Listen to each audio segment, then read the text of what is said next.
Hello, everyone, and welcome to the 2025 Graduate Program in Science Writing Thesis Day.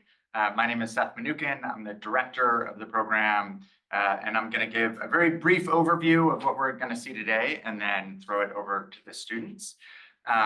Before we start, I just want to say that this is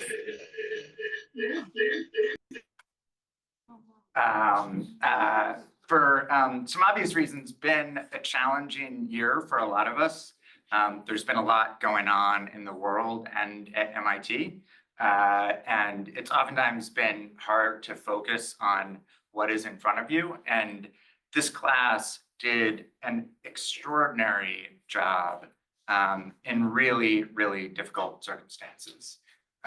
It was insanely impressive. I could not be more proud of what they accomplished.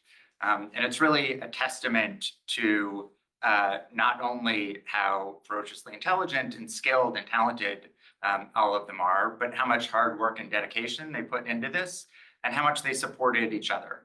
And that also was something that was really, really important this year. And in doing that, also supported all of us who work in the program.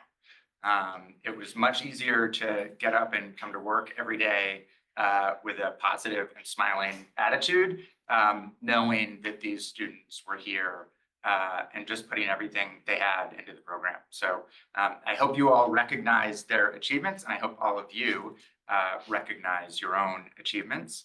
I also just want to acknowledge the thesis advisors, some of whom are here, some of whom are on Zoom, and Chris Couch, the associate director of the program, and Dana Solomon, the major domo of the program.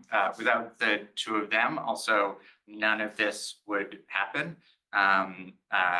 It would be impossible to do even a week of the program without everything that they do and bring to this. So a quick schedule for today. We're going to have four thesis presentations, then break for lunch, then another 4 thesis presentations, then a quick break, and then we'll screen some movies. Each presentation will be around 25 minutes, and that includes questions. So we'll hopefully leave at least 5 minutes for questions. If you are on Zoom and have questions, feel free to put them in the chat. We will be monitoring those, and someone in the room will ask those questions. And I think that's it. Did I cover everything? All right. So without further ado, we will get started. Our first presentation is Pratik Pawar, who traveled to India for his thesis research. And his thesis, Grain of Suspicion, is about an effort in India to fortify rice and whether that is effective on a social, scientific, or nutritional level. So, Pratik.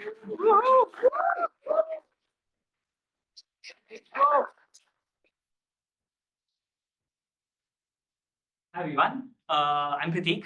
I'm going to present my thesis topic, which is about India's fight against anemia and the bold bet that it took with the food fortification policy.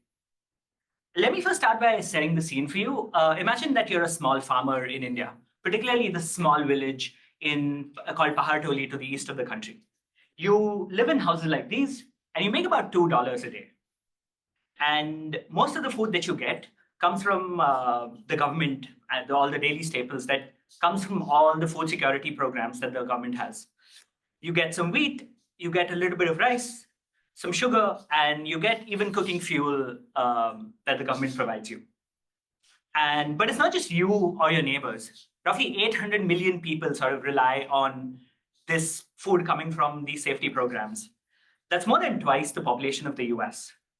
And now imagine you wake up one day and you see something odd in the grain of rice that you have.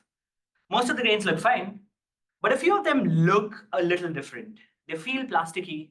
They cook differently than your regular grain of rice. And when you wash them, they sort of float to the top of the surface. And I want to tell a story about these grains. Which are specially fortified rice kernels that contain iron and folic acid and other nutrients. And they are India's bet to push back the problem of anemia in the country. I want to talk about the history of the policy and how we got here. the evidence behind fortification and the muddiness that particularly comes with iron fortification. Oh, sorry. Yeah, how these grains are now clashing with culture, taste, and trust on the ground. And finally, I want to talk about what it all means for India. Let me first begin by talking about what's anemia. It's a condition where you don't have enough red blood cells in your body. It causes fatigue, it causes stunted development during childhood, and especially for women, it's seriously dangerous during childhood. And if you look at anemia levels in the past 20 to 25 years, there's been a modest decrease in children, but for all intents and purposes, it's been stubbornly high for a couple of decades now. In fact, if you look at the latest survey that the government did, these anemia numbers seems to be increasing across all groups.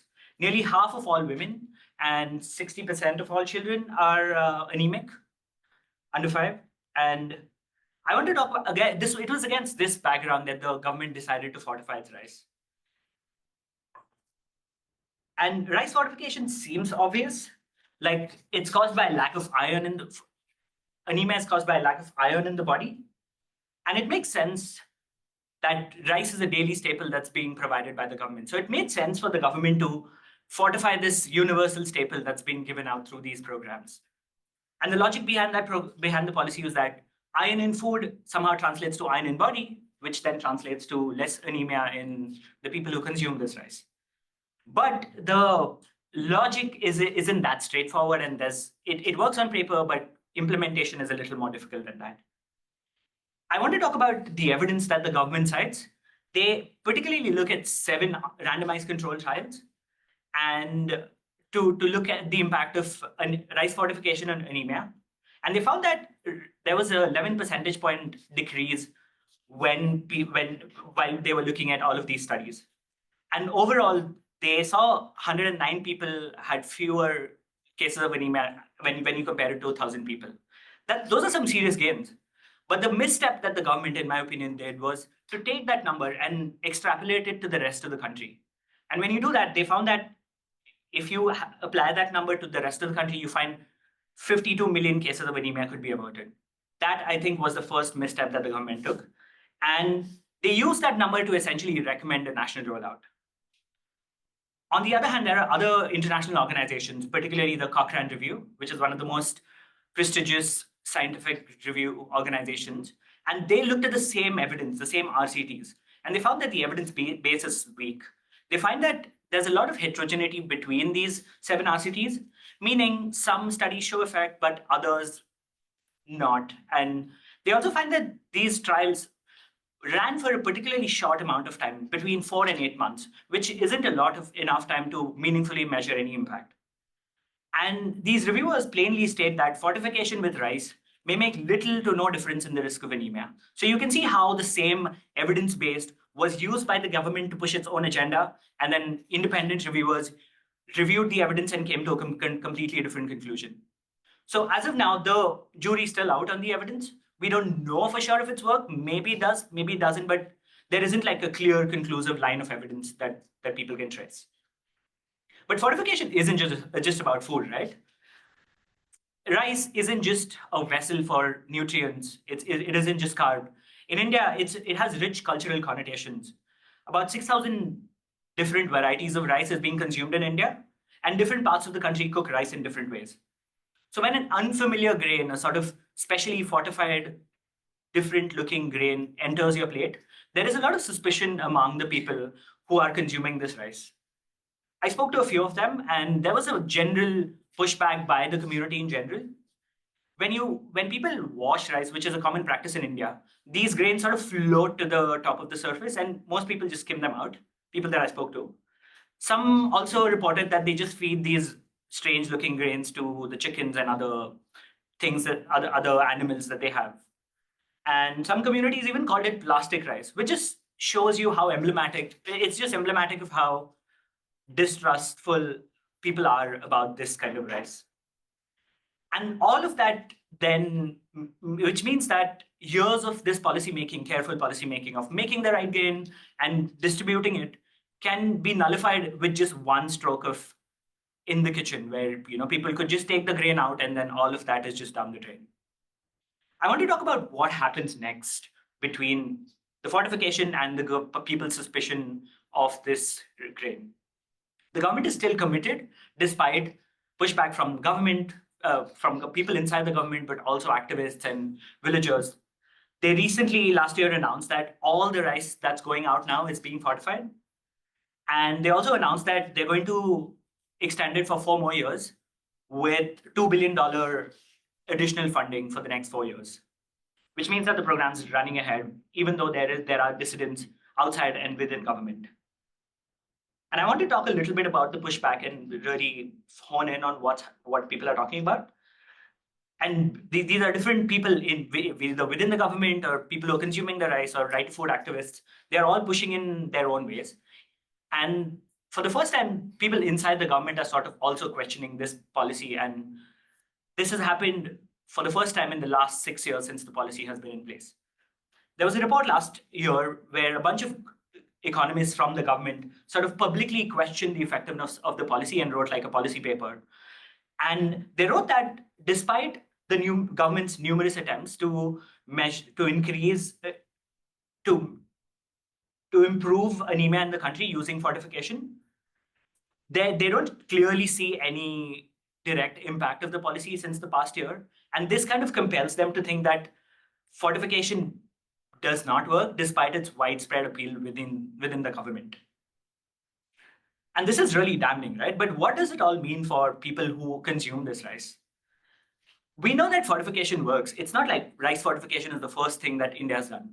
We know that iodized salt was a big public health success, and it was people who consumed iodized rice, it essentially led to almost wiping out of goiter in India. And this was a big public health success, which tells you that, and you can add an additive to the food that people eat, and it can make a big public health difference. But salt had no cultural baggage when it came as a carrier. But rice does. It has rich cultural connotations, and people are wary of what kind of grain that they eat. And this leads me, if there's one thing that years of my reporting, that a whole year of my reporting, talking to government officials and policymakers and advocates have told me that the government largely sees this as a technical solution, and it's a technology that promises to move the needle on anemia that hasn't budged in a decade, or probably a couple of decades. And this technology sort of is a promise that we can make difference, but that necessarily means that it leaves this focus on technology and a technological fix means that it's leaving out culture and trust and human behavior behind. And that's really the rub that I see with this policy, where the government is now focusing more on how can we get the grains out to people and how can we finesse the grain that we work on without necessarily tackling the communication problem or working with human behavior and trying to work with different communities. And that's really the rub that I see now. I feel like if there's one takeaway that I can take from my reporting so far, it's been that the government now has to really focus on not just how iron is being consumed or how people eat their food, but also focus on the communication of who gets to eat the rice and how can they do it better. And yeah, I want to thank all my sources for all their generous help with my reporting. I want to thank my advisor, Tom Levinson, and all the professors who helped me edit this 6,000-word thesis. And I want to thank everyone in my cohort who helped me keep me sane through this program. Thank you. You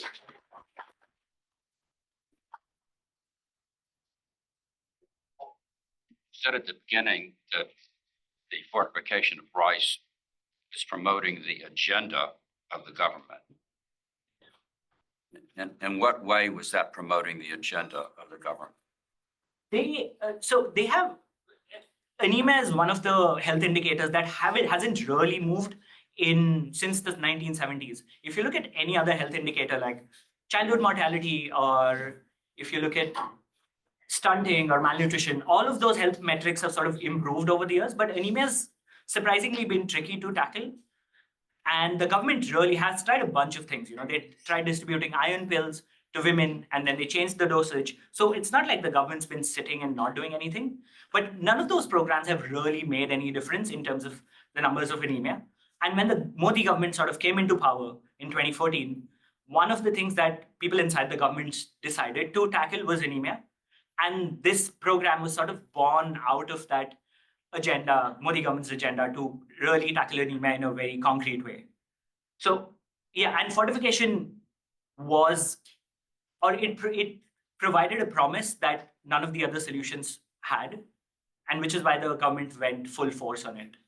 Can I just ask one quick follow-up question? Yeah. Once the outside studies indicated that the evidence was very weak, why did the government continue with their program of rice fortification? Yeah, and this is exactly what, if you look at both the studies, the outside study was in 2019 and the government report was in 2023. So the government had time to process and look at this external evidence that was there. And I have spoken to people in the government. The only thing that I can chalk it to is their over-reliance on looking at anemia as a technical problem to be solved by a technical solution. And it works. Like if you look at these measures in a control setting, anemia decreases by 11%. The misstep I think the government is doing in this situation is not looking at how rice is being consumed in a social setting and how it is being accepted, and only looking at it as a technical solution. So even though there is evidence from external experts which say that it may or may not work, the government is not really willing to face eye to eye with that, and has essentially looked at the same evidence but come to a different conclusion. Yeah. Yes, Angela. This is a great presentation. Well done.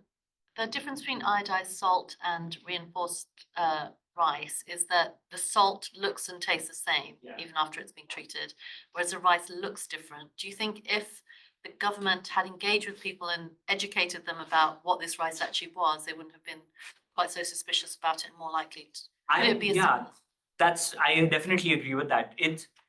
I feel like they had some experience with fortification, right, with iodine fortification of salt. And at that time, you didn't necessarily have to tell the consumers because you couldn't basically tell them apart. And I think that's where, when they started fortifying rice and distributing fortified rice, they were running with the presumption that, oh, it should be fine, that we shouldn't face backlash, which is why their communication on it, if you look at it, was abysmal. Like they didn't really go out to the communities and tell them that, hey, we are doing fortification. You should know that this rice looks different, but I think they ran with the presumption that people would be okay with it. But once the backlash came, then people inside the government started scrambling that, oh, maybe we should. I spoke to someone and they were telling me that one of the things that the government did later to address this problem of community education was a bunch of government officials went to these villages, made like a biryani, which is like a rice dish, and ate it in front of the villagers to like convince them. But once there's suspicion in people, it's really difficult. You can't like just show up to the house, eat one meal, and then think that the problem's going to go away. So yeah.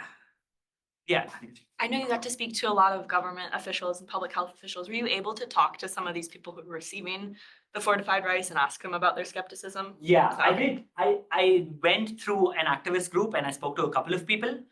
They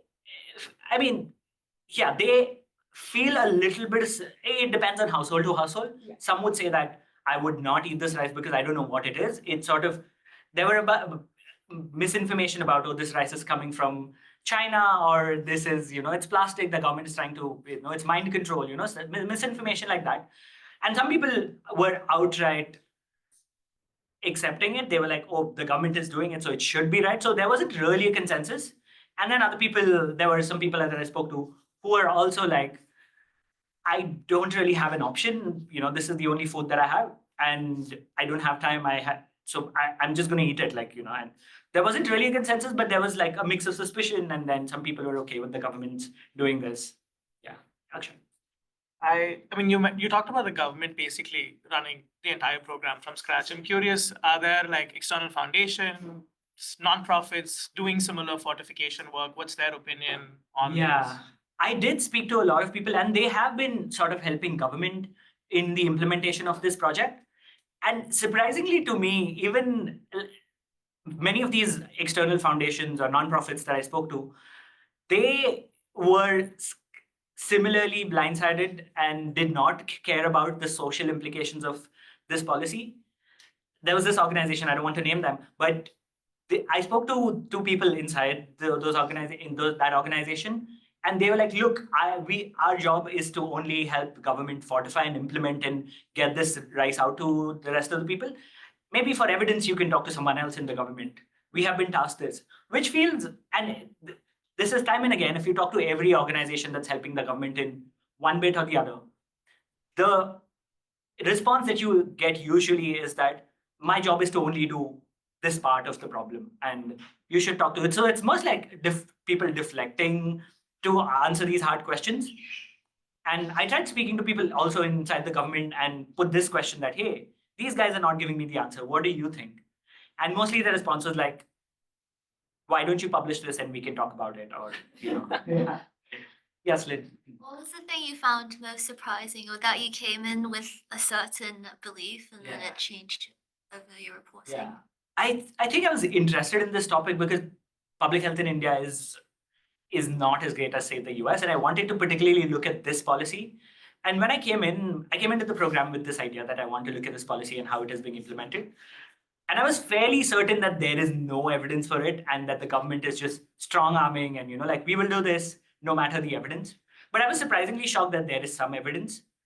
And it comes down to whether it can work at the scale that India is. And that was the most shocking thing to me, where I came in with the presupposition that maybe it does not work, like there is no evidence for it.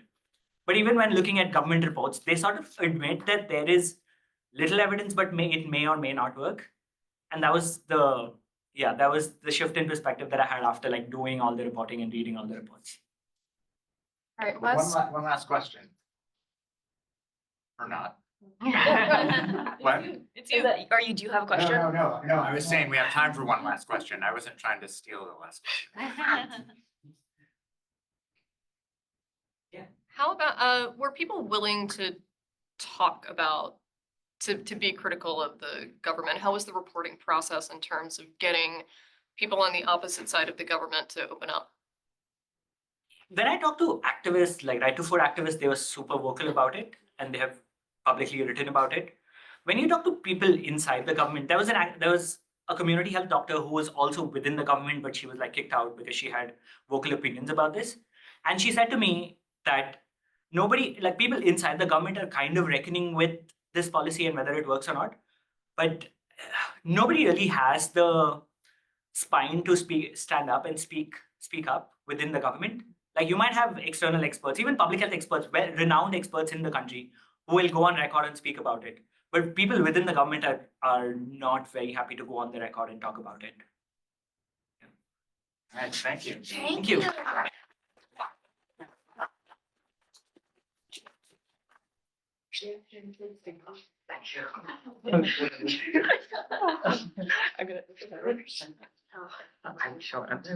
All right, our next thesis presentation is from Mackenzie White, who had an added degree of difficulty added to her thesis because she was stuck with me, unfortunately, as an advisor.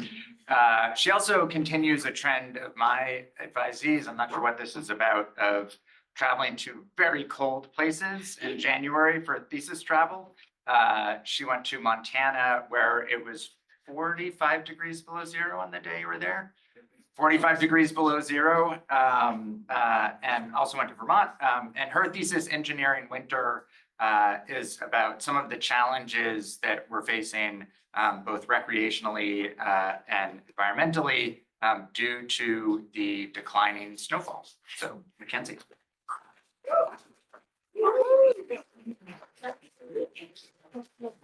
Limber AF. So I'm going to talk about my topic, and it's funny because it kind of started as just a look at the viability and consequences of snowmaking. But the more and more I went along, the more and more I saw it point to this broader shift and how water is moving through mountains and the consequences for snowpack across the country. So it all boils down to the fact that snow is changing. It's accumulating less, it's melting earlier, and it's arriving later. But I started as I was exploring climate change and snow and all these things, was naturally inclined to explore the East Coast a little bit. It was my first winter here, and I was curious if these things are already changing my only firsthand experience of this winter and snow in this place. And snow in the East Coast sort of inevitably draws you to the topic of snowmaking. I had never seen snowmaking before, spent time primarily in the Rocky Mountains, and it's been around on the East Coast since the 1950s. So it was like relatively normal here. But as I was like exploring snowmaking and everything, just went further and further down this rabbit hole and was curious how it's impacting the environment and how it's impacting winter recreation as a whole. And my first experience with snowmaking was actually not for thesis travel. It was at Sunday River in Maine, which is a relatively big resort. And it was really cold that day, but very little natural snow. So snowmaking was going on the whole entire time. And snowmaking really depends on something called wet bulb temperature, which is a combination of air temperature and humidity, and determines whether, once you launch these tiny little droplets of water in the air, whether those droplets freeze and land as snow, or whether they land sort of as watery slush that you don't want. So naturally at night, temperatures tend to be colder and drier, so a lot of snowmaking happens then. But even then, it's a huge, huge energy suck. It's something like half of all American ski resorts' energy consumption comes from snowmaking. And so when you think of all the places that are not using snowmaking and then combining those with those that are, it's kind of a wild statistic. In addition to the volume of snow that's falling, the type of precipitation is also changing. So you're seeing more snow or more precipitation in winter falling as rain rather than snow. So the snow line is moving up in elevation with temperature changes. And you can kind of immediately see this on this map. There's a bunch of red, which is just showing places where you're seeing more rain instead of snow. And zooming in here to the first place I went, which was Bromley Mountain. And this was also the first place I wanted to cover because it was kind of this quintessential New England ski resort, but unique in the sense that it faces south. So it gets a lot more sunlight than traditional places that usually face north, northwest to preserve snow. So this photo is from Bromley in the 1940s. And honestly, other than the cars, doesn't look much different today. So it's kind of retained this really like family-friendly quality to it. And Bromley opened in 1936, but didn't start snowmaking until 1964. They had an entirely snowless winter, and then proceeded to like install one of the most comprehensive snowmaking systems in New England. They were kind of ahead of the curve in that sense. The need for snowmaking causes a lot of small resorts to shut down, but they kind of got in early and were able to sustain themselves. And at Bromley, I hung out with Matt Foltz, who is their head snowmaker. It's not a title I knew existed before this. And Matt loves talking about snowmaking. And so it's kind of like a lot of fun to see someone so excited about what they do. And this really specific thing, I was glad he kind of has job security, it seems like, with snowmaking going forward. But there's all these different kinds of snow like making machines. I've labeled them here. Things like L-sled, ground, tower, and they're just different kinds of snowmaking machines for different situations, and some are older, some are more recent. But even though Bromley has this massive snowmaking system, I sort of wasn't expecting like a giant field on this tiny mountain of snowmaking machines. It was very bizarre to see a place I expected to be sort of associated with nature, instead just being covered by this machinery, trying to replicate snow. And again, like even though it's a small mountain, the snowmaking operation is insane. It covers like 90% of the trails there. And here's photos inside things like the pump house, various storage facilities, things like that. So you might imagine it requires a ton of water and electricity. Bromley, these pumps on the bottom right here are actually relatively new. They use like 90% less electricity than their previous pumps. And something I found kind of interesting was that Bromley wouldn't have been able to afford these on their own. There's a program called Energy Efficient Vermont that's like subsidizing ski resorts having more efficient snowmaking systems. So it's kind of interesting, like the intersection of this public program and what is like a private ski resort. But 80% of places across Vermont use snowmaking. So the state is definitely heavily committed to snowmaking. And it's just, I think, trying to reduce energy and water costs. So Bromley relies on this $20 million reservoir pond. It sits right below their parking lot, and then there's like these pumps that feed it all the way up the mountain. And even though it's like a small mountain, it's a lot smaller pond, so you're using just this water to fuel the entire mountain. And their system is relatively efficient in that a lot of it melts and comes back to the reservoir, but it's not perfect, and a lot of systems are a lot worse and a lot less efficient. So this problem is certainly not isolated to the East Coast. Zooming out west here, at 81% of the sites measured, so they go and measure April 1st snowpack, which is just the depth of snowpack on what they consider the first day of melting. So you can just see like the volume of red here, like clearly a trend. And then we'll zoom into Bridger Mountain, which is the next place I went, and it's in Montana near Bozeman. It's kind of like a small local spot and in the Bridger Range Mountains. And it's a nonprofit ski area, which is kind of unique and feels like something that's definitely disappearing. Their motto is ski the cold smoke because they sit on the east side of the Continental Divide and get this like really nice prevailing wind that then rises, cold air condenses moisture, and you get a lot more snow. So traditionally, it's been an awesome place for like local skiing and just really reliable snowfall. But okay, they now have these little snowmaking machines at the base of the mountain, which I like did not go there for this reason. Was super surprised to see that. Last January last season they didn't open until January, which is really really rare. And the locals kind of tell it like a scary story. Anytime I talked to them, they were like, "Did you hear about January?" I was like, "No, tell me." So like even places like this that are notoriously reliable are seeing these changes. And out in California, again, where it's reliably, normally great snow, they're increasing their snowmaking capabilities, especially like mega resorts like Heavenly. And they recently kind of had a double whammy climate situation where they used their snowmaking machines as like giant sprinklers for wildfires. So it's kind of like an intersection of everything happening there. And at Bridger Bowl, I hung out with a research group called Geosquirrel, and they study snowpack primarily in Montana. And like there's like one of the little weather stations here. They partner with Bridger Bowl, which is cool to get to do their research out there. So this thing's measuring things like snowpack, things like albedo, which is just a reflection of light off the surface, things like that. No, so as like Seth mentioned, it was so cold this day. It was like minus 44 Fahrenheit, minus 42 Celsius something. And ski patrol emailed us that morning like, "You should not come, like don't do this." And Bridger Bowl closed for the day, which is super rare for just temperature reasons at ski places. So we did not have like lifts to take us up, so ski patrol towed us to the site, which was kind of cool. And my sweet grad student still took me up. I could tell she did not want to go, but she was a trooper. And we went up on the mountain to her field site. And once we got there, she like pulled out a shovel and started to dig this big 1 meter by 1 meter pit. I was kind of like on the other side of the camera here, like rolling around in the snow, trying not to show her that I was like shaking because I was so cold while she was like doing manual labor. But she got it done. And once she had this big pit, she basically took various measurements like every 10 centimeters. So grain size, density, how is snow behaving, how is it changing kind of thing. And it's really difficult to suss out climate signals from something like this. You need a lot of data and you need it over a lot of time. So they're not like confident in saying, yeah, climate change is doing X, Y, Z, but anecdotally, it's like very clear what's happening. It's just, they're not allowed to say it yet.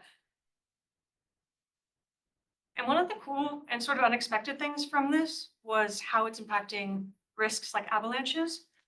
So while she was digging, she pulled out her grain size card here, showed me these grains, and they were like really, really jagged and like way, way wetter than the dry snow above and below. And what it essentially shows is a layer that's more inclined to fail and cause an avalanche.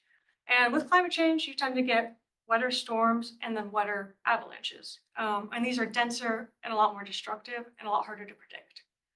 So that's sort of like one of the unexpected but like really cool parts of their research. So at Bridger, like it's very normal to do avalanche mitigation and prevention. Ski patrols go out every morning and work on this. But it's a lot tougher now that conditions are shifting in ways they don't understand. So it's like what avalanches, how do we effectively mitigate that is sort of up in the air. So it's changing things like safety of winter recreation in places like this, especially if you want to go in the backcountry on the other side of resorts that aren't heavily monitored. So changing a lot of conditions on the mountain.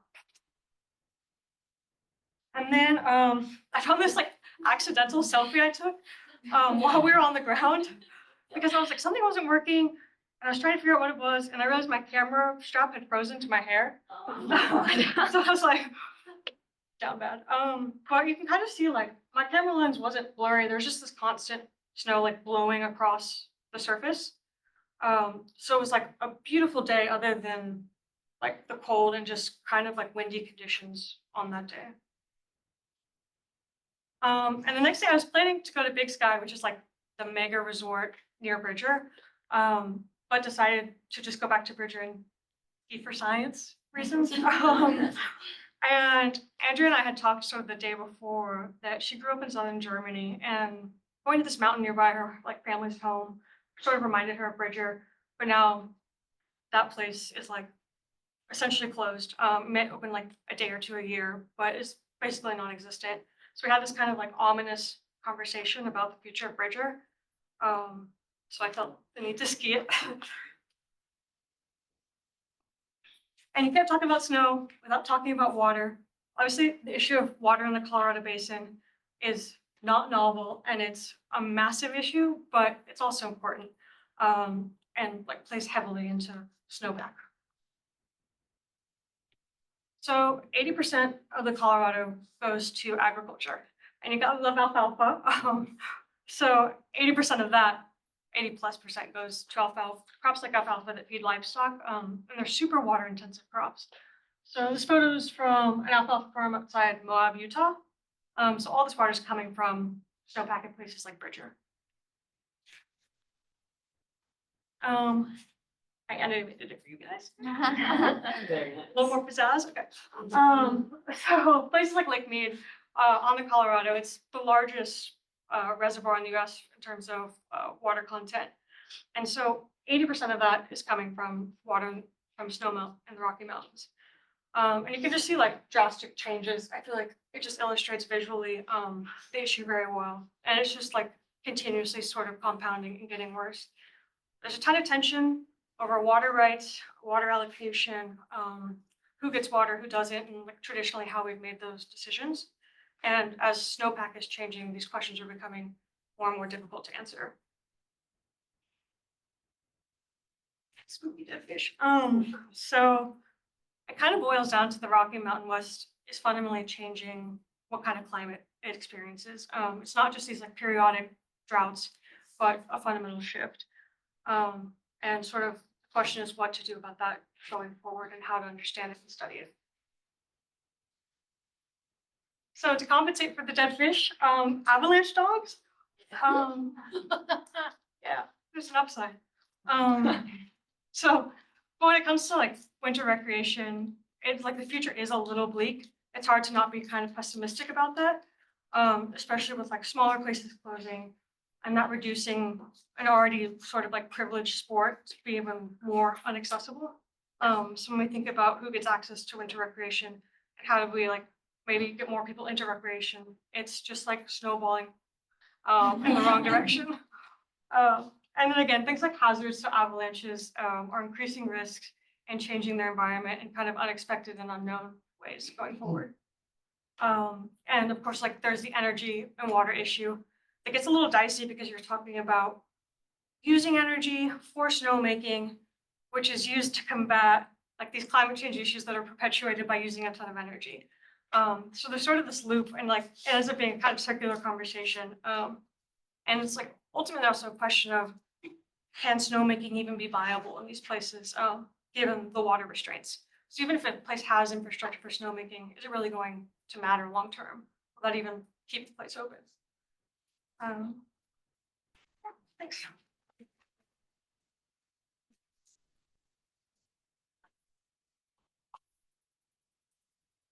As one stat First of all, really cool. There's one stat that stood out to me with like efficiency and 80% less air or something. Yeah, so a lot of the issue with snowmaking's energy consumption comes from like the amount of air you need. Some more efficient pump systems use less air, and then less energy. Thank you. Does the artificial snow from the snowmaking machines feel like, how does it feel compared to real snow, like truly like as a skier?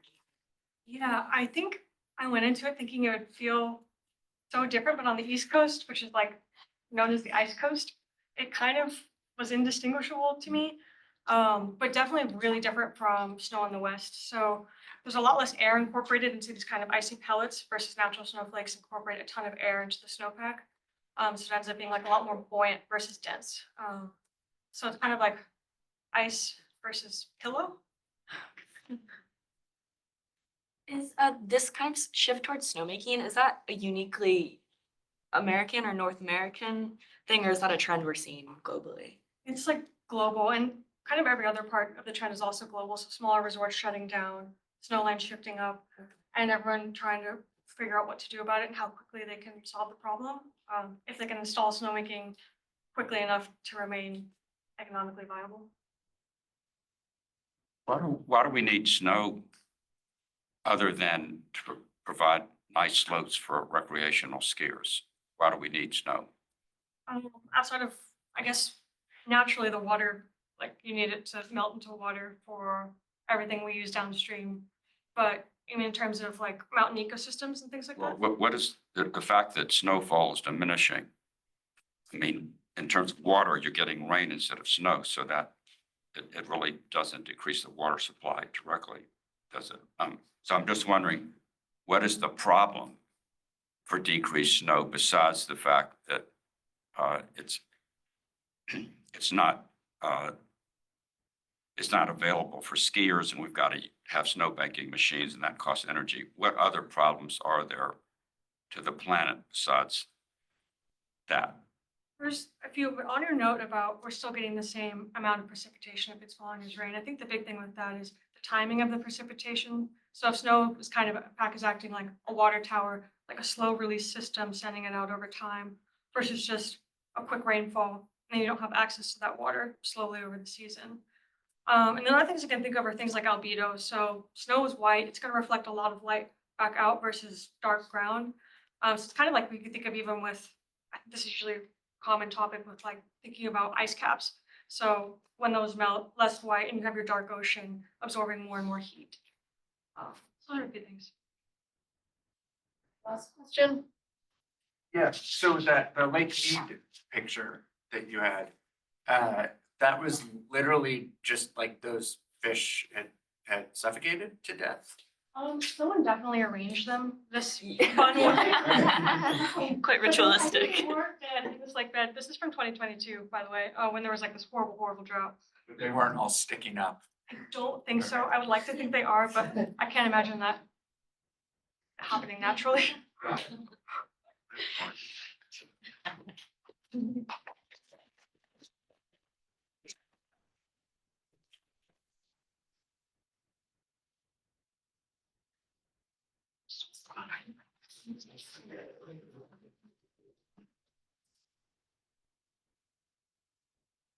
Okay, so our next thesis presentation is Paula Rowińska, who, fun fact, is terrified of bats, and yet chose to write her thesis about bats. I think has not quite gotten to the point where she's comfortable having a bat as a pet, probably. But has overcome some of her fears. Paula traveled to Oregon to look into a fungus that is wiping out bat populations and some efforts to potentially find a cure. So, go on.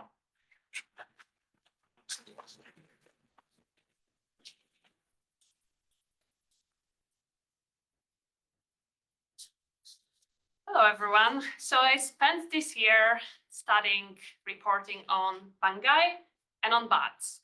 And people ask me like, hey, you're a mathematician. Why do you like look at bats? Like, why do you care? And people who know me well say, Paula, you are absolutely terrified of bats. Like, why would you do it to yourself? That's a very good question. So yeah, in fact, I have a big bat fear, and even like a couple of months ago, these pictures would put me like, I would go into a panic attack. I wouldn't be able to look at them. So before writing the thesis, I had to prepare myself. So I started with small steps. You know, I got like toys. This is my dog named Koala, who's pretending to be a bat to kind of get me accustomed to the situation. This is a book I read. It's a fairy tale about a duck that she first thinks she's a sleeper, then she thinks she's a bat. So, you know, a whole story, a pretty good story. So that's how it all started. But why bats? So first of all, even though I'm clearly scared of them, I have a huge respect for these animals. And the more I was reporting on them, the more I decided like we need to save them, because I learned about this horrible disease that's really wiping out whole populations in North America. And that's not okay. And well, even if you don't like bats, like me, you have to understand that they are crucial for the ecosystems. I don't think there are other animals as important for whole ecosystems as bats. So they pollinate many plants, like there would be no tequila without bats. They disperse seeds. So, you know, mangoes, for example, like we wouldn't have mangoes. Come on, life would be so sad. And pest control. So mosquitoes, bats eat a lot of mosquitoes, and we don't like mosquitoes, right? And they also eat a lot of pests that that are attacking agriculture and farming. And that's really important because the fewer bats we have, the more pesticides we are using. And pesticides are not great for us. So actually there were studies last year that showed that in places where bat populations really decreased, also human mortality rate, babies' mortality rate increased because of the pesticides, or at least it was correlated. And finally, tourism. I mean, this is a picture from Texas, where every year thousands and thousands of people come just to watch these bats emerge from the cave. I mean, I'm not sure if I'm ready for that yet, but one day I'm gonna go. So yes, bats are important, and yet they are dying. So in North America, we have something called white nose syndrome. Then it's caused by a fungus called Pseudogymnascus distractans, or PD, and it's affecting bats who are that are hibernating. So bats, many bat species, in winter they go to caves or like some nice places where they can hide and spend the winter in a stable temperature, and they kind of shut down their bodies, their temperature goes down, they shut down their immune systems, which is crucial, and PD takes advantage of that. So white nose syndrome, the name of white nose syndrome comes from the fact that it's like a white thing that often starts on bats' noses, muzzles, but then it affects their whole body. And so it wakes them up. We still don't know exactly sure why, but they wake up too early and they freeze to death, or they starve because they burn through so much energy. So it's rather grim. Yeah, so this is the map of how white nose syndrome has been moving through North America. So we first detected it in 2008. We think it started in 2006. It was brought from Europe or Asia. Likely, you know, someone went caving in Europe and they got this fungus on their gear, and they flew here and they went to the cave. We don't know exactly. Now, this means PD is in Europe and has been for millions of years. So bats in Europe and Asia, they don't have white nose syndrome. They live with the fungus because they co-evolved with the fungus. Now here, bats were not ready for that. So it's been spreading in a kind of radial way until in 2016, it jumped to the other coast to Washington. And this was really worrying because we kind of felt like we might try to contain it, but then if it jumped, like, what do we do? Where is it gonna go? And we still haven't stopped it. So I decided I'm gonna do that. I'm gonna report on bats.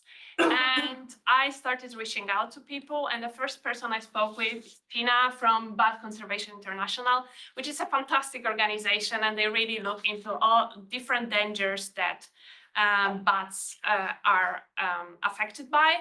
And Tina, we spoke for many hours and many times, and she explained to me what they are doing behind the scenes to fight this fungus.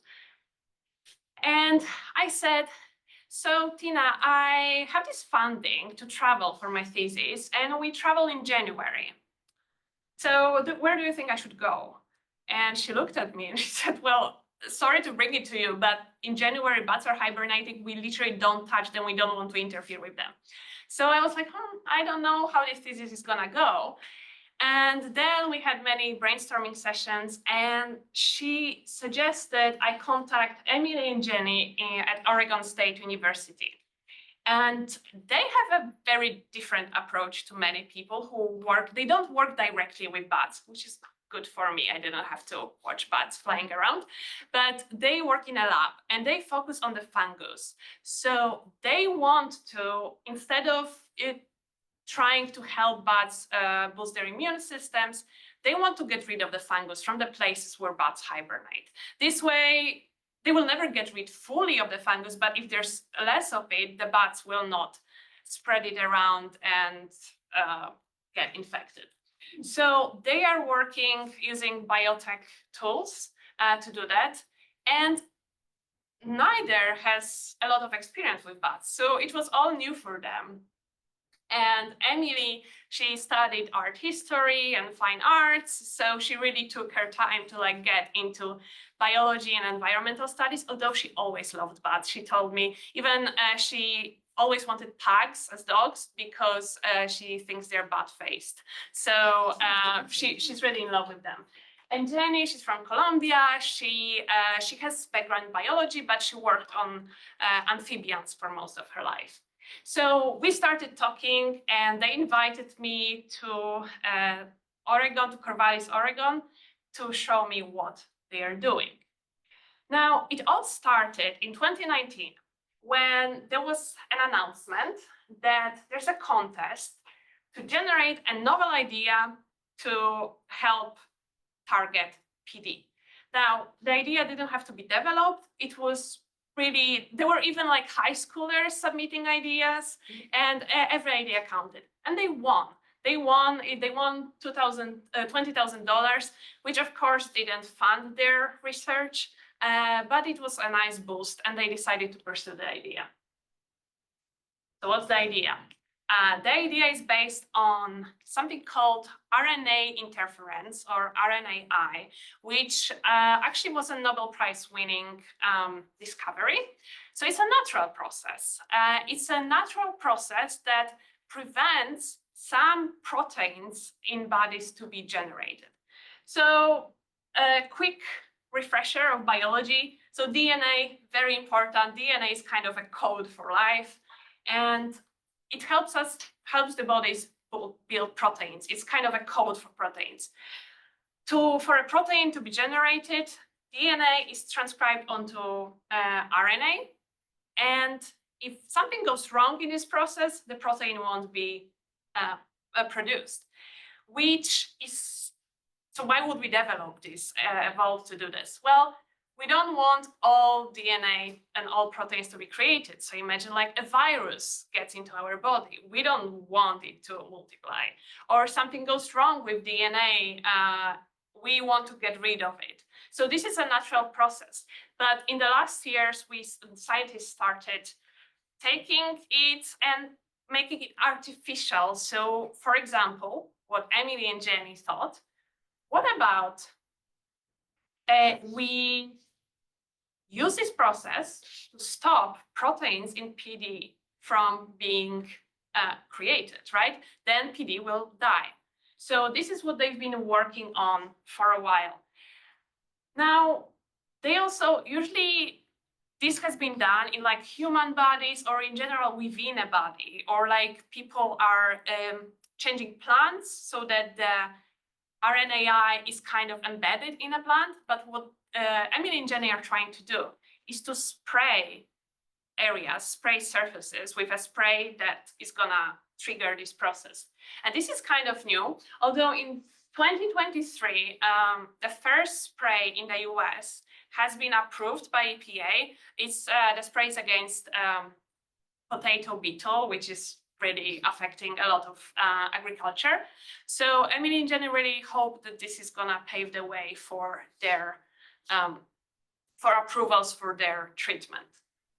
So I visited them in January in their lab. The lab is quite secure because they are dealing with PD, which we don't want to get out. And before I left for my travel, I spoke to Seth, and I was very anxious about like traveling and reporting from the lab.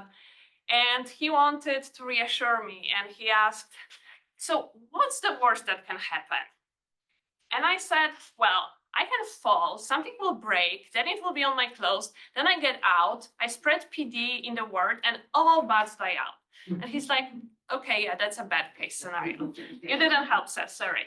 But thanks to Jenny and Emily and the security, their security procedures, so as you can see, like all the waste is leaving the lab, and everything is like locked in, so nothing like that happened. And here is the PD, you know, like it doesn't look dangerous, but it is dangerous.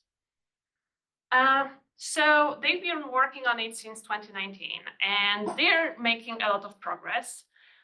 But unfortunately, it's not the science that's the problematic part, it seems. So yes, they need more data. They still need to test it, make sure it's safe, make sure everything works as it's supposed to work. But they also need time and money.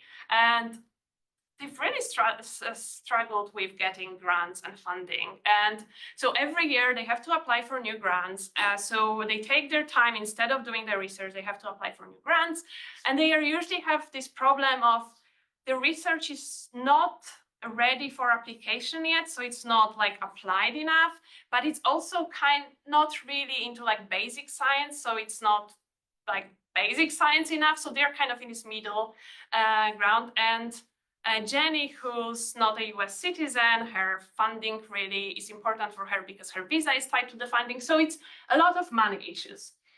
And they also need support from the government, support from different organizations, because they need a lot of permits to roll it out into the field or into the caves. And finally, they need support of people, because public usually is very skeptical when it comes to biotechnology. So we saw it with vaccines during COVID. It's like, oh, you're changing our DNA, RNA, whatever. Like, people are just really skeptical, which is a natural reaction. But it's really important that they communicate it well. They work with local communities, because if local communities are scared of using that, then it's not gonna work. So that's it from me today. I just wanted to thank, I spoke to so many people and I emailed even more people, and it's been, Bat community is like such a lovely community. And I mean, you have to be passionate to work with bats, come on.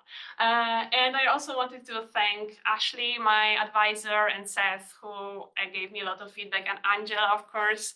And you know, all of you, like, I cannot list everyone, but you know, it wouldn't be possible without the feedback from everyone. So thank you.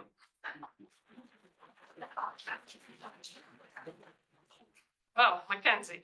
You asked me about visiting Texas. Would you go to the Bat Bridge in Austin? Yeah, so that was the idea. I might start on a smaller scale. So I actually called my boyfriend who's sitting in the audience, and I was like, you know what? I want to go to these caves for my like holiday. And he's like, that's a terrible idea. So, but I'm gonna do it. And just I have two science questions in regards to this. Sorry. The first is, you said it's not known why it's waking up these bats. My intuition says maybe it's like itchy or something. And that's kind of a hypothesis. People are studying, trying to understand that. And I don't know, last time I checked, we didn't know. Maybe we learned something the last couple of months. But honestly, I think researchers are more interested in like getting rid of it fast rather than understanding exactly what's going on. Although it's really important, but it's probably, you know, their wings are like some wings sometimes are, I don't know, I'm showing my arm, I don't have wings, but they have like holes in their wings, you know, and it's just really like biting almost them, you know, the fungus. That brings me to my second question, which is, if you were to get PD on you as a human, like, people get fungus things all the time, like in their toenails and whatnot, and there are treatments for that. So what would you do in that situation? Is it something that can be like washed off? Does it stay? I think PD is actually not affecting humans. Like, we don't hibernate, so it's quite safe. In fact, the lab is like biosecurity level 2, which means for humans it shouldn't affect you really. The fungus, yeah, the fungus. Don't try it. Like, don't quote me on that. But I don't think it will be you know, especially harmful. So thanks, Angela. It's a great presentation, Paula. You said that in Europe, where the fungus originated, that the animals aren't affected by it because they've co-evolved with it. Is there anything you can learn from that side of things? Yeah, so there's been a lot of research. I mean, first of all, where it came from and what we can learn from the bats in Europe. And the big question is, will bats in North America evolve as well? And actually, this is a very interesting point, because there's many people, or I think they're in minority, but still quite a few, that say we should not do anything about white nose syndrome. Let the bats evolve with that. But unfortunately, it seems that they might evolve, and we see signs of it. So in the East Coast especially, like little brown bats populations, they were down by 90%, but they seem to be slowly recovering. And there's some evidence that their genetic genome is changing. So they are, I mean, the evidence is still very like shaky, that we need more studies, but there is some evidence that they are getting better with like fat storage, so they might be less likely to starve through winter. So that's one thing that we are seeing. And I think some of the potential treatments are based on what we are seeing in like the bats that are in Europe. The thing is, they're different species, and every species, that's another interesting point, like different species are affected in very different ways. So some species in North America are found with PD on them, and they don't get white nose syndrome, and we don't know why. So there's still so much to discover. Last question. Are there other groups apart from Jenny and Emily that are working on this? Oh yes, there are plenty. So like basically everyone here is from some kind of group. So there are groups that are working on using probiotics to help bats. So this is really cool. Like, they found some beneficial bacteria on some bats, and they see that these bats are doing better with PD, so with white nose syndrome. So they're trying to put these bacteria on other bats. So that's a group. This is Washington and British Columbia. They're working on it. There's a big work on the vaccine. So they are trying to vaccinate bats, and they're actually doing it. They're testing it. The problem with that approach is that you actually have to capture bats and give the vaccine to every single bat, which is kind of time consuming, but it's working quite well. So here's the thing, like, we need different methods, because different methods will work for different species in different parts of the country. So it's not, I think nobody's claiming that like Emily and Jenny's method will solve it all. I think it's just one piece of a puzzle, and we need to attack the fungus from different directions.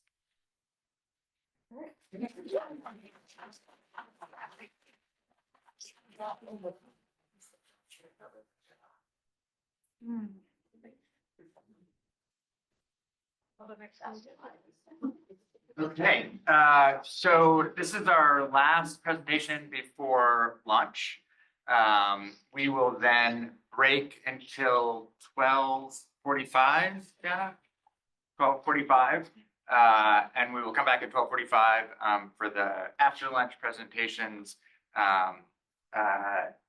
When I say who this person is, just I want to be clear that I am not angry at her in any way. But our next presentation is Celina. Zhao. Zach, what did I do wrong? Is that not angry enough? It was fabulous. It was, okay, I think that means it was not. But Celina went to China for her thesis travel and looked at what are essentially panda parks that are being opened and the ways that they're affecting the surrounding cities and towns.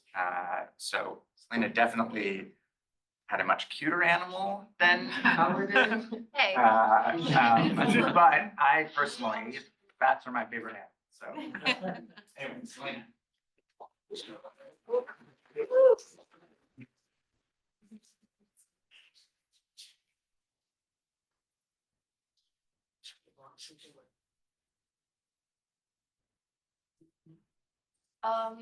Hi everyone, I'm Celina. I'll make this short so we can enjoy lunch. Lunch isn't here yet, so take your time. Okay. But I did my thesis reporting on China's giant panda national park. So hopefully you'll be able to enjoy some cute panda videos in this presentation and also learn a little bit more about how people have been affected too. So my journey begins last summer. I was in Chengdu at the Chengdu Giant Panda Base, and I found myself 2 hours deep into chest to back line. It was like 90 degrees outside. There was no breathing room. I thought I was gonna pass out from like heat exhaustion 6 times, but I'm always a victim of sunk cost, so I persevered. And 5 hours later, I see this panda. 30 seconds. But her name is Pawar. She's 4 years old, and she's this absolute internet star. Because a lot of people think from the back or even from the front, she looks like an onigiri, like the triangular rice ball. Yeah, and it turns out in line that day with me were about 15,000 other people hoping to catch a glimpse of her. So that was my first time realizing how really crazy pandemonium is. But it makes sense, right? Like pandas are cute, they're goofy, they're a little silly and stupid sometimes. I personally love the ticket.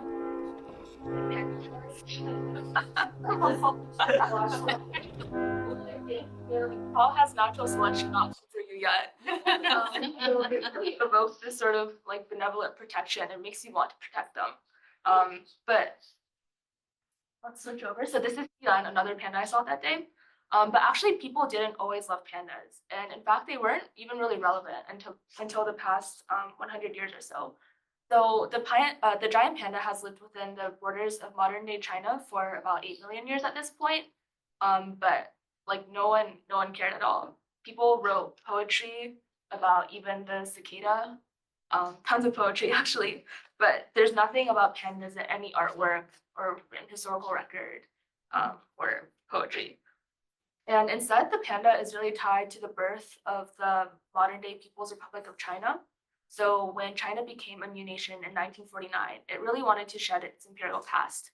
And it also wanted to find a new symbol that was like untied to anything that came before. And this is where the panda comes in, because in the late 1800s, European and American explorers had come over and immediately became obsessed with the panda.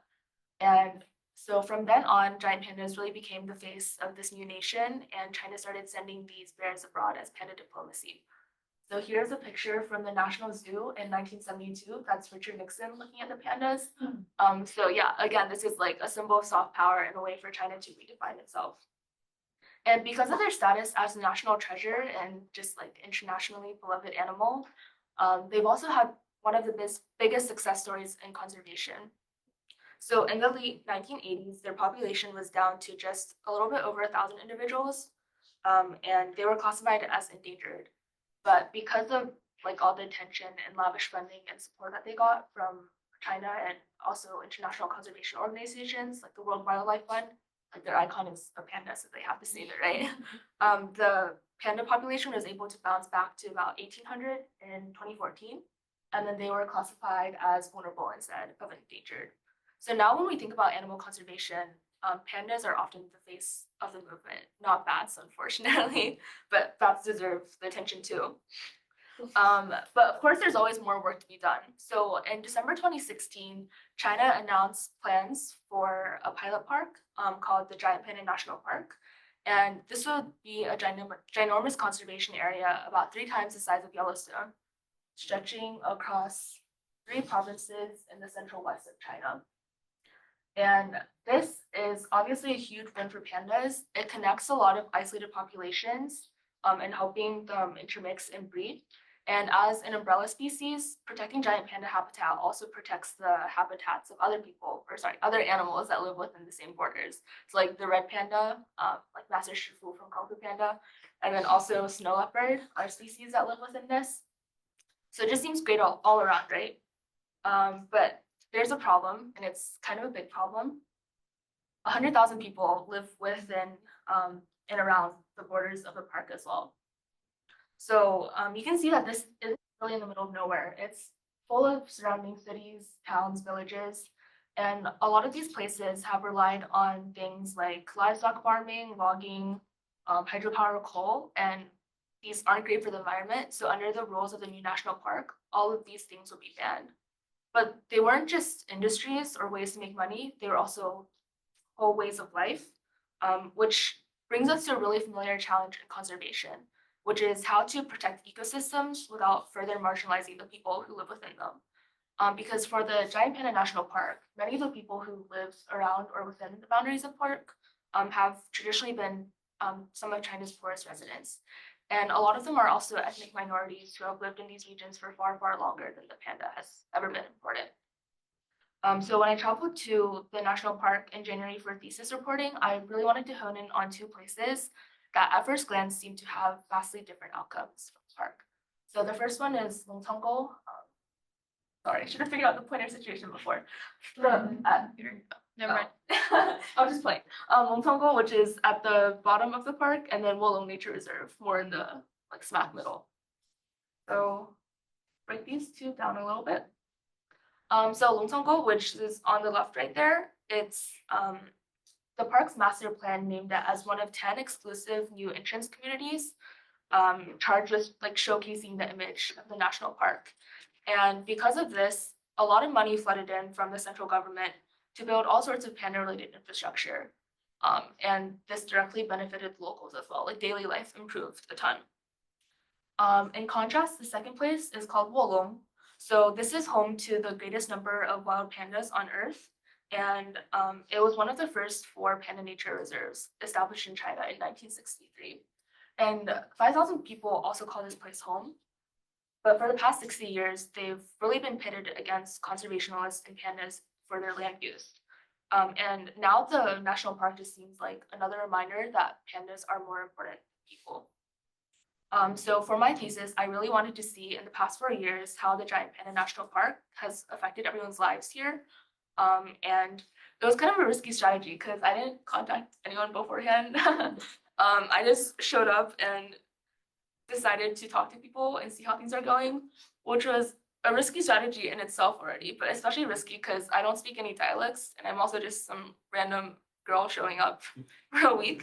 But thankfully the residents were super, super kind and willing to share their stories.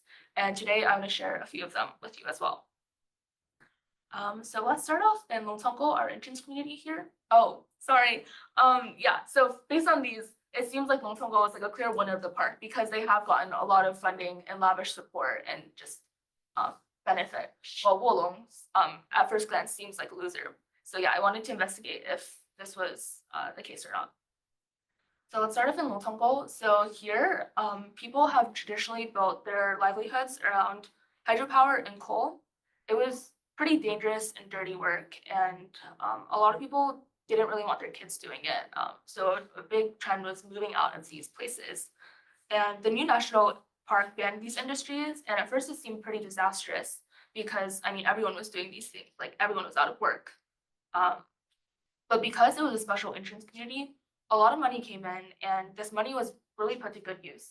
So people used to live in these like dirt, straw, stone housing situations, and then now most people have moved into these really nice high-rise apartment buildings.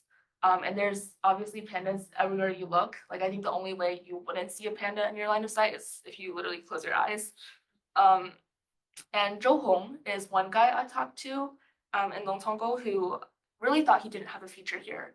So his parents were both, they worked in hydropower and were farmers. And he was really worried about taking care of them when they got older. So when he was 19, he moved away to a nearby industrial city, hoping to find better income there. But in 2016, when the park was announced, he moved back. He was one of the first young people to do so, and then used those government subsidies to start building a guest house, which is right here. And it's been an incredible journey for him because he actually built his whole guest house around his original crumbling wooden house. And now his parents just sit in the courtyard all day and play cards. And to him, the Giant Panda National Park has brought him so much economic opportunity because of the tourism flow. And he just has a lot of pride in doing this work. And he told me, this is my hometown, and I definitely want to contribute to it. So as much as the park has given to him, he now wants to put back in and make his community like a thriving place. So yeah, it seems like Longtonggo is a winner at this point. And let's head over to Wolong. So the ironic thing is in our entrance community, Longtonggo, most people have never seen a panda. And the situation is really different in Wolong, where people have long coexisted with giant pandas. So this place is home to mostly Tibetan and Tiang ethnic minorities. And they've lived here since the 17th century, and they've long lived off of subsistence farming, like yak grazing, like logging as well. And all of these activities are really damaging to the bamboo, especially because each family lives on its own mountain. So like that would be a family's mountain, that would be a family's mountain, that would be a family's mountain. So it's like super spread out. And for the past 60 years, the conservation staff here have tried all sorts of ways to get them to move away to a different place so that pandas could like reclaim this place. And nothing really worked until a massive earthquake in 2008. So this was one of China's worst earthquakes in recorded history. Over 300,000 people died. But another effect was that it finally let the government move everyone down into concentrated settlements by the river, where their activities would be like far reduced. And even though this is the heart of like China's panda conservation, most pandas for panda diplomacy come from here, and there's also a huge research station here. The infrastructure is still really severely lacking. And the few days I was there were several power outages, and I talked to a few elders who seemed pretty resigned to living a lifetime of poverty here. So one of them told me, if the government wants you to be rich, if the government wants you to be poor, you'll be poor. If the government wants you to be rich, you'll be rich. And yeah, I chose not to include their first names in my thesis to let them speak freely. But even after all the years, they spent 80 years living in this place, they just really don't see hope at all.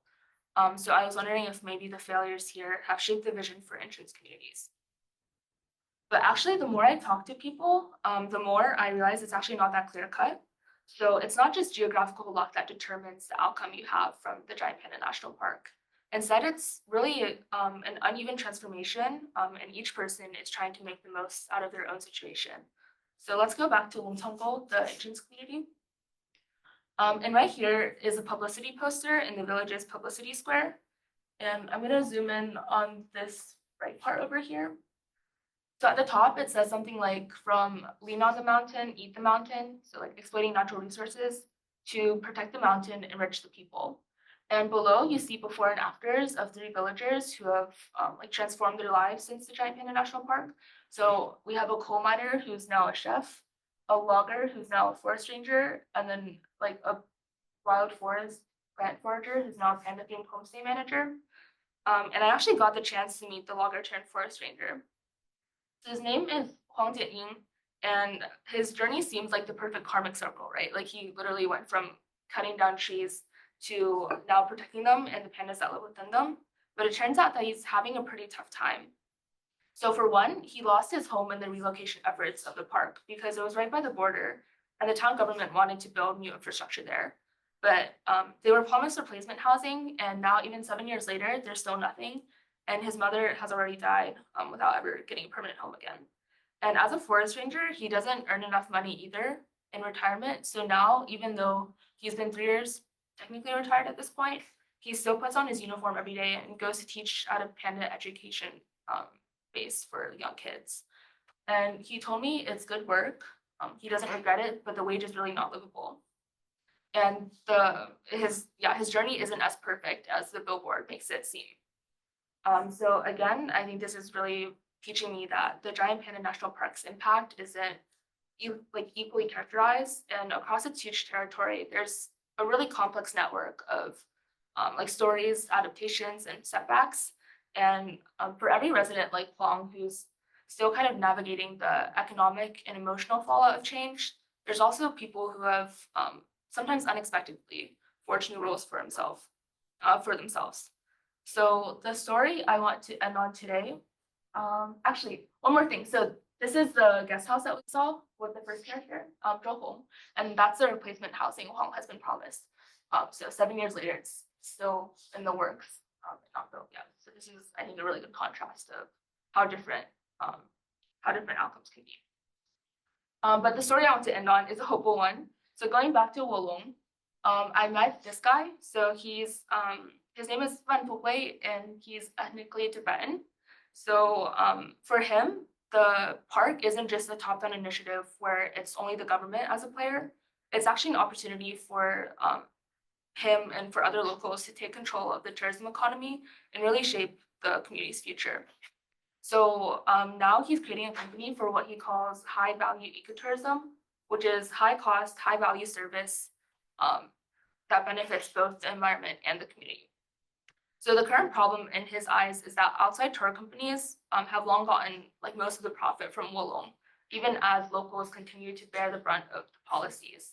So one of the biggest tourism things is something called the Panda Caretaker Program.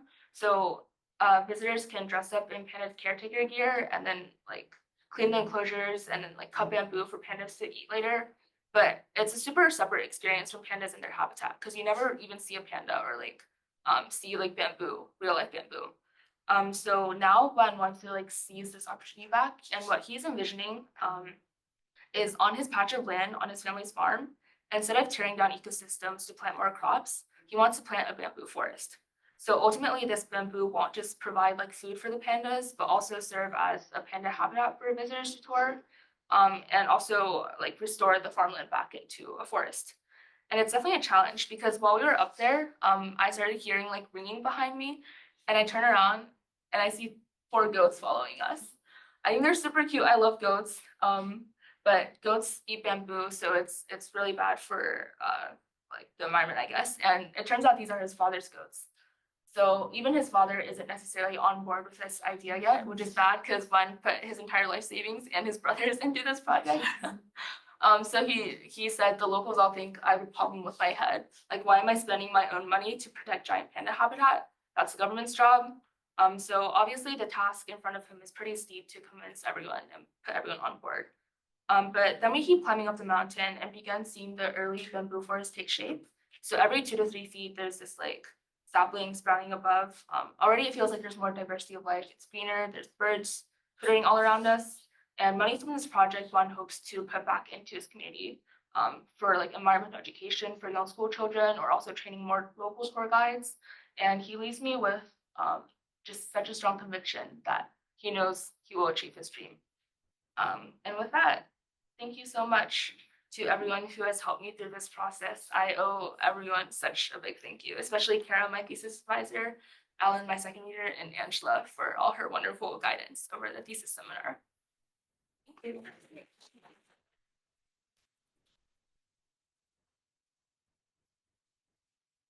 Oh, I have a question. What is panda diplomacy? Panda diplomacy. So have any of you ever been to the Smithsonian Zoo in Washington?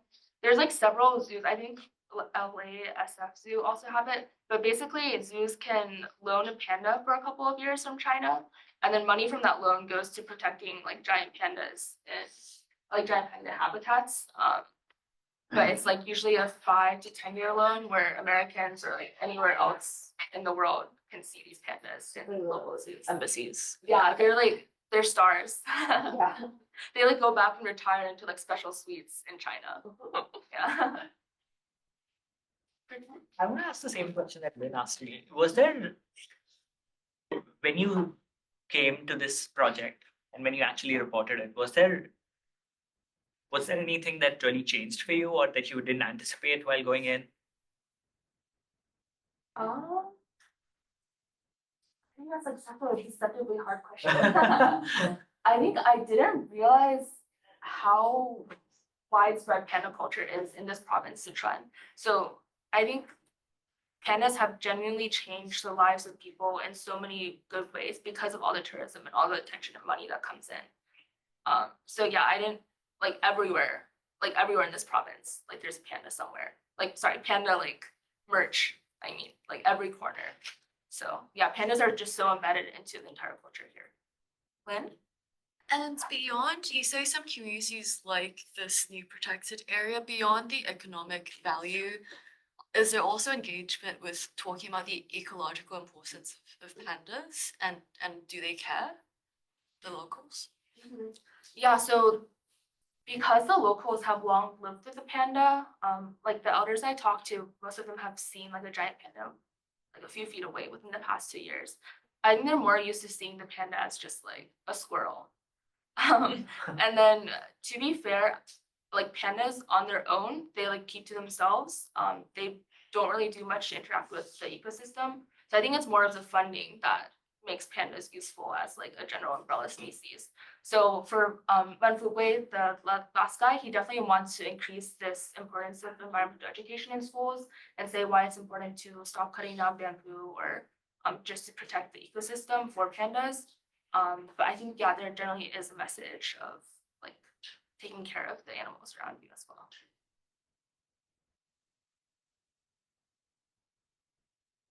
All right.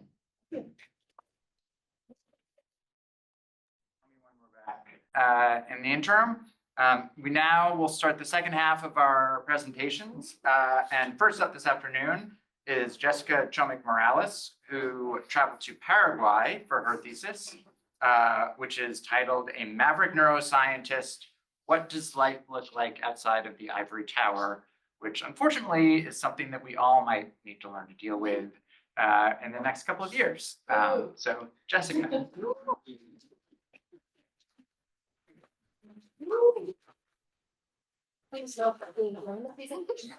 Still not going. Oh, it's a slab. All right. Let me take a deep breath. Thank you, everybody, for coming today. I'm really excited to share my work with you. This project is actually very close to my heart for many reasons, which you will find out soon. And my story is about a maverick neuroscientist, yes, but it's also about the story behind the story. And that starts with me and my own unconventional paths in neuroscience and academia. So most of my academic training has happened inside institutions, formal institutions. I earned a bachelor's degree in neuroscience. While I was doing that, I was conducting fly research with genetics related to Alzheimer's. But then I decided that I thought humans were more interesting. So I actually went into a clinical patient setting where I worked with patients that were at risk for neurodegenerative diseases like Alzheimer's, Parkinson's. But then I realized that I still wanted to be close to the production of science. So I went back to the proverbial lab bench, and that brought me to MIT, where I actually spent 3 years conducting cognitive neuroscience research, exploring abstract human thought using neuroimaging. So some might say that I couldn't make up my mind on what exactly it is I wanted to study, but my argument is that I want to study it all. I want to know it all. So for the past 4 years, something that has satisfied this intense need, this intense curiosity about the world and neuroscience is this podcast I host and produce. It's called Mi Última Neurona. I know it's in Spanish. It translates to My Last Brain Cell. And I've interviewed over 60 people around the world with it, in the hopes of learning more about neuroscience through that. And the reason why it's in Spanish is because I am originally from Paraguay. It is this dinosaur-shaped, I like to say it's dinosaur-shaped, country in the middle of South America. And it only has 6 million people in the whole country. So just to give you some scope, New York City has a population of 8.5 million people. That's just the city. So this country only has 6 million. And our main exports are soy and beef. So it's a lot of farmland, a lot of countryside, a lot of plantations. And it's so overlooked in the Latin American community even that reggaeton artists, when they go up to give their concerts, never shout us out, which is a little sad. But it is in Paraguay, my home country, where this story takes place. So while on tour for the podcast, I received this message from Carolina Escobar, my thesis protagonist's wife. She had listened to my podcast, recognized my distinctly Paraguayan accent, and said I had to meet her husband. She wanted me to come see his lab. He's also Paraguayan. And I was intrigued. I mean, neuroscience in my country in Paraguay is basically unheard of. I had definitely looked for neuroscientists there and couldn't find any. And somebody who had their own research lab was even more unreal to me. So I went. Dr. Eugenio Vargas Peña is a 77-year-old clinical neuropsychiatrist by training, a scientist by conviction, and an outsider by choice. He doesn't so much walk into a room as erupt into it. A shock of white hair. He's literally the embodiment of the mad scientist prototype. He's like this ball of frenzied intellectual energy. Once he starts talking about something, he usually continues talking about it, talking for these long, unbroken stretches, barreling over any attempt to interject. And he'll weave in philosophy and psychology and medicine and the brain and physics into what he's saying. And he's definitely somebody I have learned a lot from, spending so much time with him. He's charming, intense, completely in his own world, one that he has built himself. So Vargas Peña lives in this sparsely settled neighborhood. It's called Suruvi'i. Paraguay has 2 national languages, Spanish and our native language called Guarani. And Suruvi'i means small catfish. His house sits at the end of a dirt road. This is the road, this is his house. Tucked in between this kind of greenery out in the countryside. You wouldn't really expect anything other than a normal home to be there. But when you go inside, there's this world that's just brimming with ideas, experiments, and the relentless hum of a mind that never seems to stop. He's built this in-home laboratory. It costs him about $150,000 US over the course of many years. It's about the size of a two-car garage. It's dense with order, complete with all kinds of equipment. Basically has everything I've ever seen in any other lab when traveling around the world. Everything has its place. Glass jars are labeled. There's tubs of chemicals arranged on shelves, and machines sit draped in clear plastic between experiments. There's a wall-to-wall wooden bookshelf, and it groans under hundreds of books on many different topics, ranging from anthropology to computational neuroscience and quantum mechanics. Sometimes even books are double stacked. And on a nearby cart, what looks like 20 years worth of Nature, Science, Cell magazines are stacked into towers. I've asked him if he has read everything, and he said yes, and I believe him. So here's this unusual figure. He's clearly brilliant, widely respected medical practitioner who specializes in the brain. He's pursuing his scientific interests on his own without any institutional support or funding, and on his own terms, at his own pace, and seemingly content and happy. And that's why I chose to write my thesis about him, because, and I wrote it as a first-person extended essay, because it's not just a profile of Vargas Peña's methods, but also my own reflections and how they relate to me, and my own trajectory. So I quickly became quite entangled with this story. I'll tell you more about my confronting these questions I've been asking myself. So in institutional science, legitimacy is often defined by publications. So there's something called an H index. It's how many times your work has also been cited by others. Researchers have to apply for these competitive grants, and you often have to look many years into the future. If your grant doesn't get funded, that's a problem because you won't have resources to conduct the experiments you're looking into. And as we have seen in the current political climate, it sometimes does change with, I guess, priorities, political priorities. Once a paper is written, it gets submitted to a journal. This is reviewed by anonymous experts in the field. This process is called peer review, and it's intended to filter out weak or flawed science. But it also reinforces these norms that are kind of like resistant to unconventional ideas. And within labs and departments, there's also hierarchies in academia. So you might start off as a lab tech, then graduate start off as an undergrad researcher, graduate to a lab tech, then maybe a postbac, then a graduate student, then a postdoc, then have your own lab, and of course, eventually become a tenured professor. Sorry. But it hasn't always been done this way. The system hasn't always been like this. That brings me to the gentleman scientist. So this is a term for early thinkers who pursued science independently before academia's grant cycles and peer review. They worked from their home labs, followed curiosity over a career, and often made these foundational discoveries outside of formal institutions. From left to right, we have Gregor Mendel, who is actually a monk. He bred peas in his the monastery garden, and he has laid the groundwork for genetics. Then we have Michael Faraday, who revolutionized our understanding of electromagnetism and had no formal academic credentials. He was a bookbinder's apprentice, and he taught himself science. Then we have Charles Darwin, who is one of my protagonist's great inspirations. And he spent decades at Down House outside of London, pacing his garden path and raising pigeons, and slowly refining his theories about evolution. And like those gentlemen scientists, Vargas Peña follows a similar lifestyle. The science for him is a side obsession to his main work as a neuropsychiatrist. So he does fund his research and his intellectual pursuits through his day job.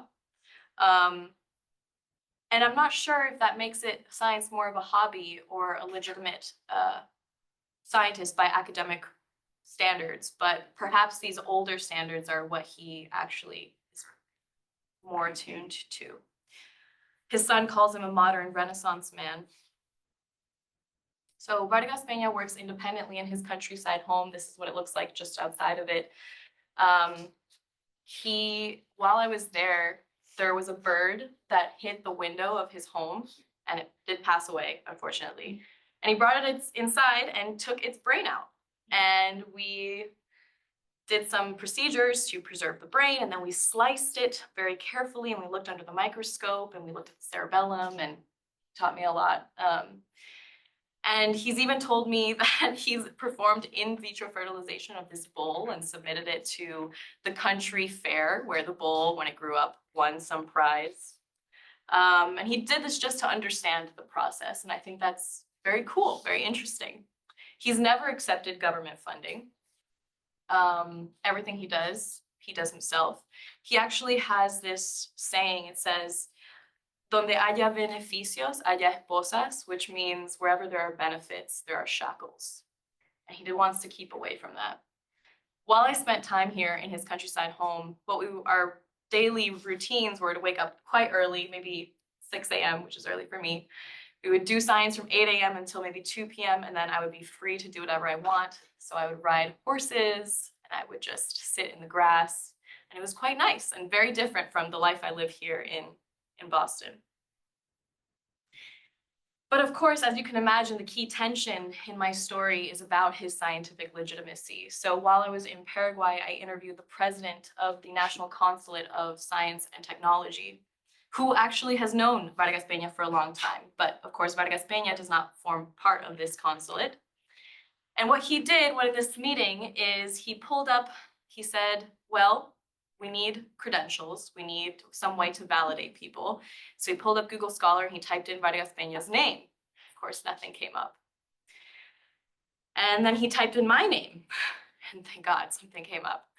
And in that moment of relief, I sighed with relief, kind of almost as if I'd been like scanned by some robot in an action movie and deemed worthy of not killing. But then I was upset. I kind of bristled at this, like, okay, somebody's intellectual possibility and potential and contributions are all just reduced to citations. And do I agree with that?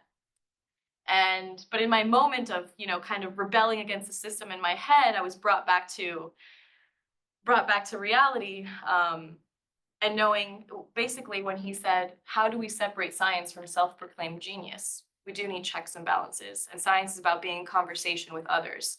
And as Stephen Hawking has said in one of his books, we stand on the shoulders of giants. Without the groundwork that other scientists have laid, we cannot continue to build. So when I pressed Vargas Peña about his contributions to scientific discourse, he pointed to his books that he has self-published through a small publishing company in Paraguay, which of course is not legitimate in the eyes of academia. His work is at the intersection of numerous disciplines, pulling from his work as a psychiatrist to his in-home lab experiments to computational modeling. This 7-year-old knows how to program in 7 different languages, which is baffling to me. And he'll give this rapid fire list of credibility and legitimacy. He's like, look at this award, and I've given a talk here, and these things are all true. He has been invited to give talks at many universities across the world, including Germany and Switzerland and many places in the US and Mexico, Peru, and Paraguay. And still, there's really no track record. There's nothing that we can point to and be like, this person is contributing actually to science. So his methods raise this broader question as well. Do scientists have the responsibility to communicate their findings in ways that the academic community can actually engage with? And if he's self-publishing, does that count as doing that? So again, this main tension was also kind of internal for me because it's obvious to me that he's a brilliant person. I've spoken with over 60 people across the world who work with different subdivisions of neuroscience. I've been to many different universities through my podcast. I was at MIT doing neuroscience research, so in discourse with top thinkers there. And I took all of that into consideration, and my idea is that, yes, this person is doing something that's meaningful. He is thinking in a way that I understand. I don't know where his research and theories fall within the broader scientific discourse, but I don't think he's a crackpot.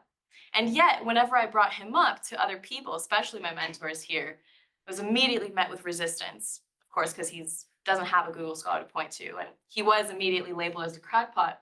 And suddenly, my own academic credentials were put on the chopping block, my own legitimacy by saying that he was. And it was an exhausting position to be in, to constantly be trying to defend this person. And that was something that I learned throughout writing my thesis, is how to compartmentalize, protagonist of my story and separate myself from it while still considering the questions that it was raising.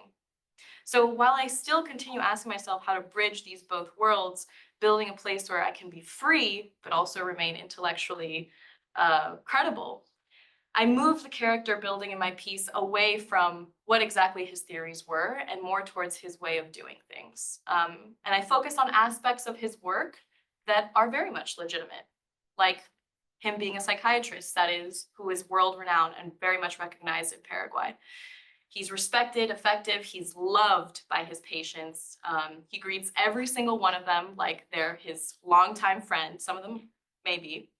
And I know this firsthand because I sat through one of his work days and through all 33 patient sessions. And you might be wondering about HIPAA, which does not exist in Paraguay. So science very clearly is this side obsession of his. And you might notice his unusual attire and what his team is wearing as well. He's designed this jumpsuit. It's like an astronaut suit, or maybe even like a painter's suit.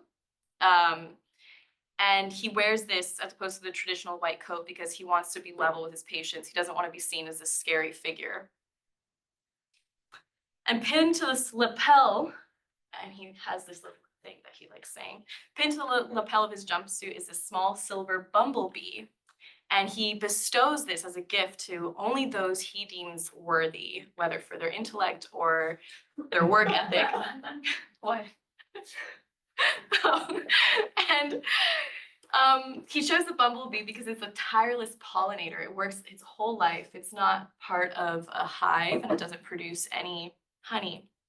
But I think he sees himself in this insect, obviously, for its industrious, self-reliant nature, unfazed by expectations of the hive. When he handed me a pin, I felt this strange, unexpected feeling of validation. Back in Cambridge, recognition comes with a published paper or an added line to my CV or some talk I gave. But here in the middle of his fluorescently lit lab, in the middle of the countryside, it came in the form of a small, unassuming bee, a symbol that said, I see your mind, your effort, your questions, just a small token from a man who values intellect. And in that moment, it was enough for me. Here he is with one of his students, bestowing the bee pin. And so perhaps his most important contribution to the scientific community is not his theories or his work, but rather the mentorship he provides to the next generation of medical practitioners and scientists in Paraguay. In Paraguay, research opportunities are few and far in between. I actually went undercover and tried to get research positions in Paraguay and was not able to. So students come to him traveling sometimes hours to his home laboratory in the countryside or crossing even oceans from different countries to work with him. And he takes that role seriously and he treats every single student like an apprentice, offering lessons in both theory and practice. And so in this way, his influence extends beyond what he does in his lab and he shapes the next generation of thinkers. So in the time that's passed between my last visit to Asunción, Vargas Peña has created a Google Scholar profile, which has connected him to a study he actually did publish many years ago, which he had forgotten about. He's also formalized a formal affiliation with the Universidad Nacional de Paraguay, where he has actually been giving lectures at for more than 3 decades. And now, for the first time, he's learning how to reformat his writing of his research such that they can be submitted to peer-reviewed journals. On my end, I've decided it's time for another master's and maybe a PhD. Thank you to you all for listening to my story. Thank you to Angela for being an excellent thesis advisor, to Chris for being my second reader, and my unofficial third reader, Alan Lightman.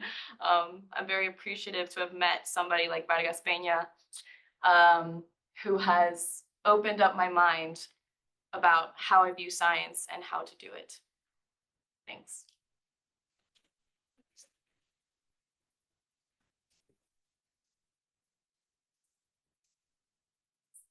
So regarding your closing thoughts, that he's now, it sounds like he's more aligning himself with the institution of science. Why is that? Like, were conversations that you had prompting him to do so? I was grilling him so hard. I think that I pushed him into a place where I don't think anybody ever did that. I don't think anyone ever asked him to prove himself a legitimate scientist. I think in small countries, especially underdeveloped countries, if somebody is well-worded in different disciplines and can go up and give a presentation about neuroscience, already they are legitimate because they are able to think out loud and rationalize through these complex topics.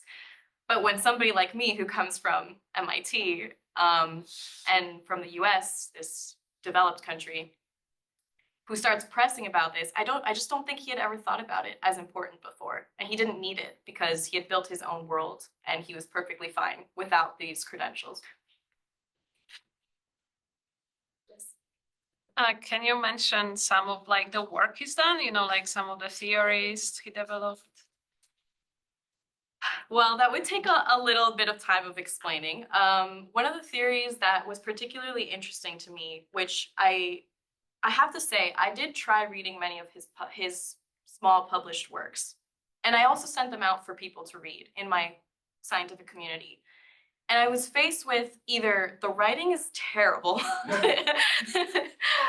it's not very well communicated, or it intersects too many disciplines and people are very specialized in one, or they simply just don't get what the point he's trying to make, or people are just too busy to read somebody who's not even on Google Scholar's work, right? So I tried going through it as well, couldn't do it. And when I sat him down, I said, we're going to go through each page in this book. You're going to explain exactly what you're trying to say. It made sense. One of his theories is there's this long-standing knowledge in neuroscience that there's something called synaptic strength. And this is how information is encoded, transferred through the brain. His theory is a level above that. He's saying before this happens, we have these other types of neurons only found in specific areas of the brain that encode information about the world using waves instead of like chemical neurotransmitters. I could say more, but I don't know if you want me to. Question? Yeah, so what was it like? It sounds like this was a sort of atypical journalist source relationship. What was it like navigating that and trying to figure out where you stood on that line? Very hard. I mean, my peers will tell you there was one point where I got pretty upset, even in class, and maybe even definitely defensive.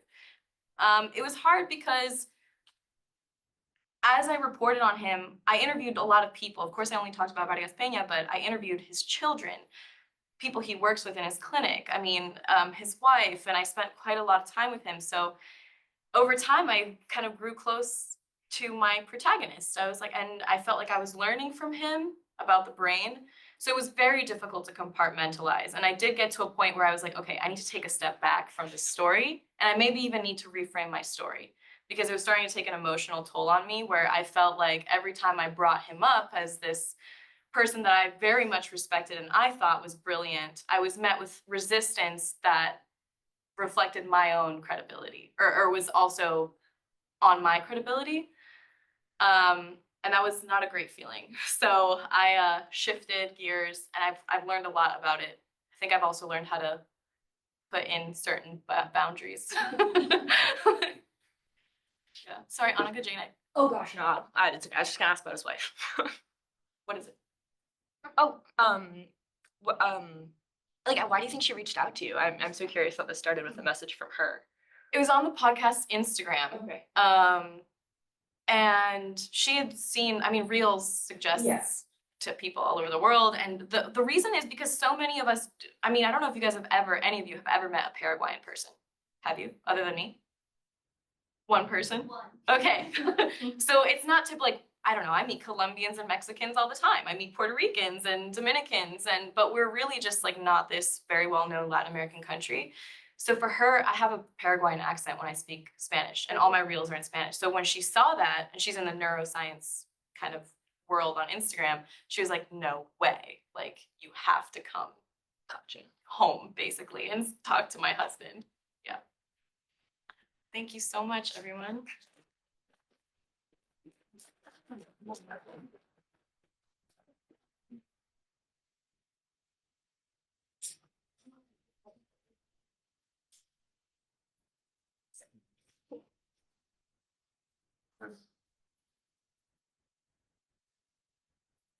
Like it's no longer advancing. You earned it. There we go. Yes. Okay. Our next presentation is from Anika Jane Beamer, who, without any doubt, was harder on me than any other student this year. So I've been trying to figure out a way to be appropriately hard on her, and I have not figured out that way. So you will get off easily here. But Anika Jane went to, I love it. Anika Jane went to Mexico this year and is going to tell a story about the island in time and an effort to save microbes in a remote Mexican village. Anika Jane.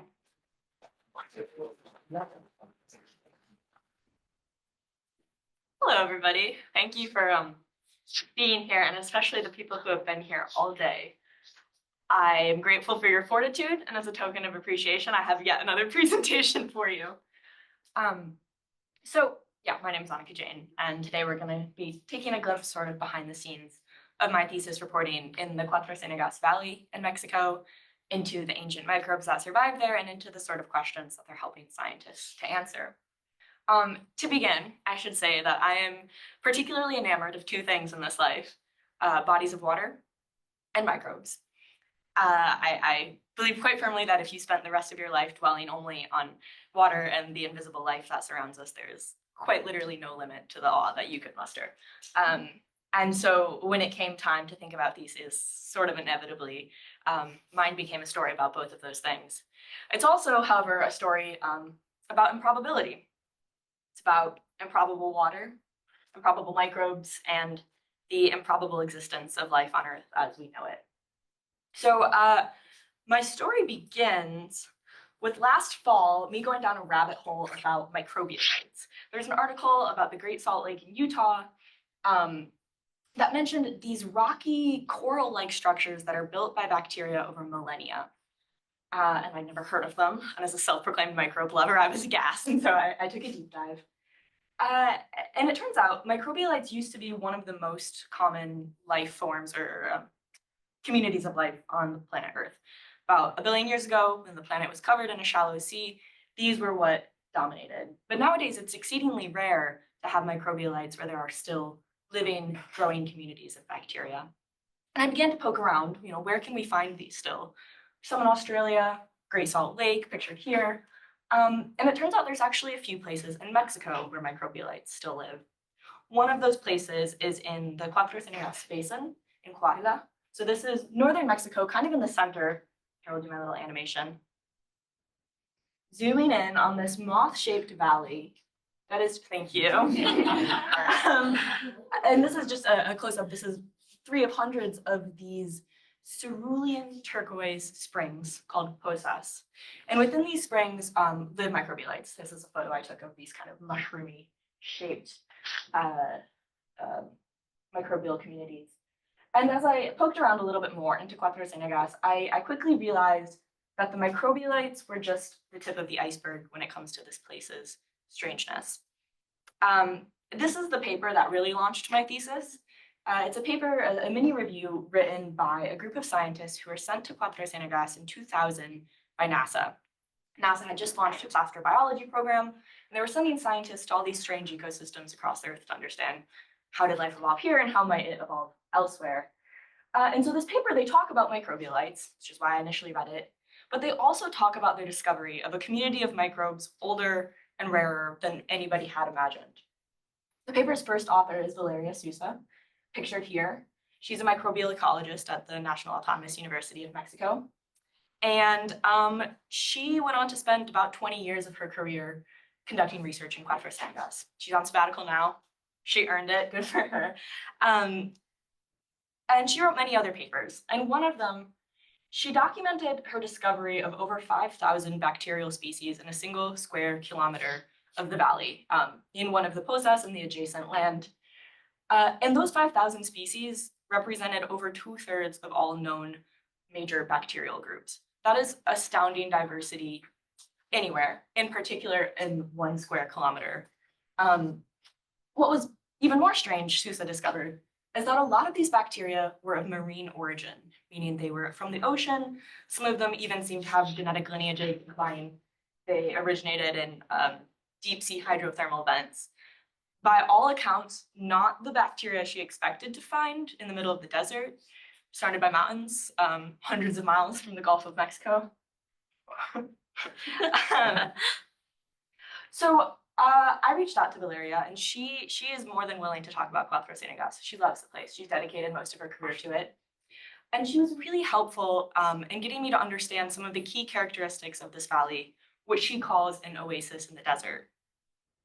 So these posas that we see, bright blue, just striking, absolutely unlikely wetland. It's like the Caribbean sneezed in the Sahara Desert. And the water in these posas is neither marine nor freshwater. So it's extremely salty, but it's also extremely sulfuric.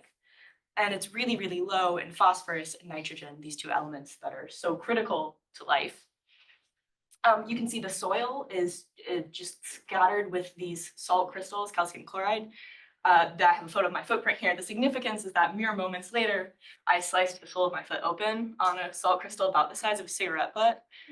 And I learned my lesson about romantic ambles in the desert, wear protective footwear. What's interesting about these chemical conditions is that they're very similar to what we understand those of the ancient ocean that covered Earth a million years ago were.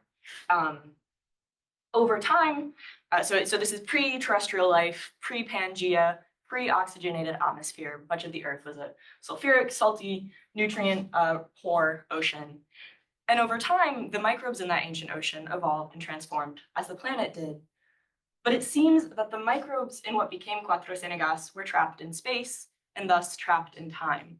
These harsh chemical conditions persisted, and so did they. And so we get this strange portal to the past. And obviously, I had to go. My main contact while I was in Cuatro Ciénegas was Hector Arocha. He is a scientist who grew up in the area and now runs a laboratory and living museum just off the town's plaza. It's a very small town. It's like 12,000 people, and it's 4 hours from the nearest major city. So Hector was incredibly hard to pin down. I say my main contact while I was in Cuatro Ciénegas because I had one email from him prior to my arrival. I probably sent him 16, got a bunch of his colleagues involved in email tag, and I got one response from him that said, yes, that week should work. I booked my flights. My first day in town, the museum he runs was closed. So I showed up at the hotel that his parents own, and I loitered in the lobby until I was able to track him down. And he ended up being incredibly generous with his time. We spent several hours together each day over the next few days, out in the field and research sites, in his car, in his museum and laboratory. We reached the level of selfie connection, so that's beautiful. Yeah, and I mentioned that he grew up in the area. Arocha actually met Valeria when she first came with research scientists to Cuatro Ciénegas. At the time, he was 13. So he was just going into high school when this flock of scientists descended on his hometown. And he was very curious. He was interested in science, and he started to tag along with them on weekends, summers. And he eventually went to college and studied biology, and then went and got his PhD in biotechnology. And a few years ago, he returned to Cuatro Ciénegas, built this museum and working laboratory with the intention of facilitating and also highlighting the scientific potential of his valley. So, on the note of scientific potential, in my conversations with Hector Arocha, with Valeria Sousa, with other scientists who have conducted research in Cuatro Ciénegas, and also just kind of with leading scientists in the field of evolutionary biology, I grew to understand that there are kind of two major questions that the bacteria in Cuatro Ciénegas can help us answer. One is a question about the past. How did we get here? How did we reach the point of life on Earth as we know it? And the second question is one about the future. It's a little bit more human-centric, but how can we survive here? In other words, how can these microbes help us survive and survive upcoming crises? So that first question, how did we get here? I should note that these microbes are 500 million years old. That is not early life. That's a term we only reserve for like the simple cells bobbing around 4 billion years ago. However, the microbes in Cuatro Ciénegas are holdovers from a really fascinating time in life's evolution.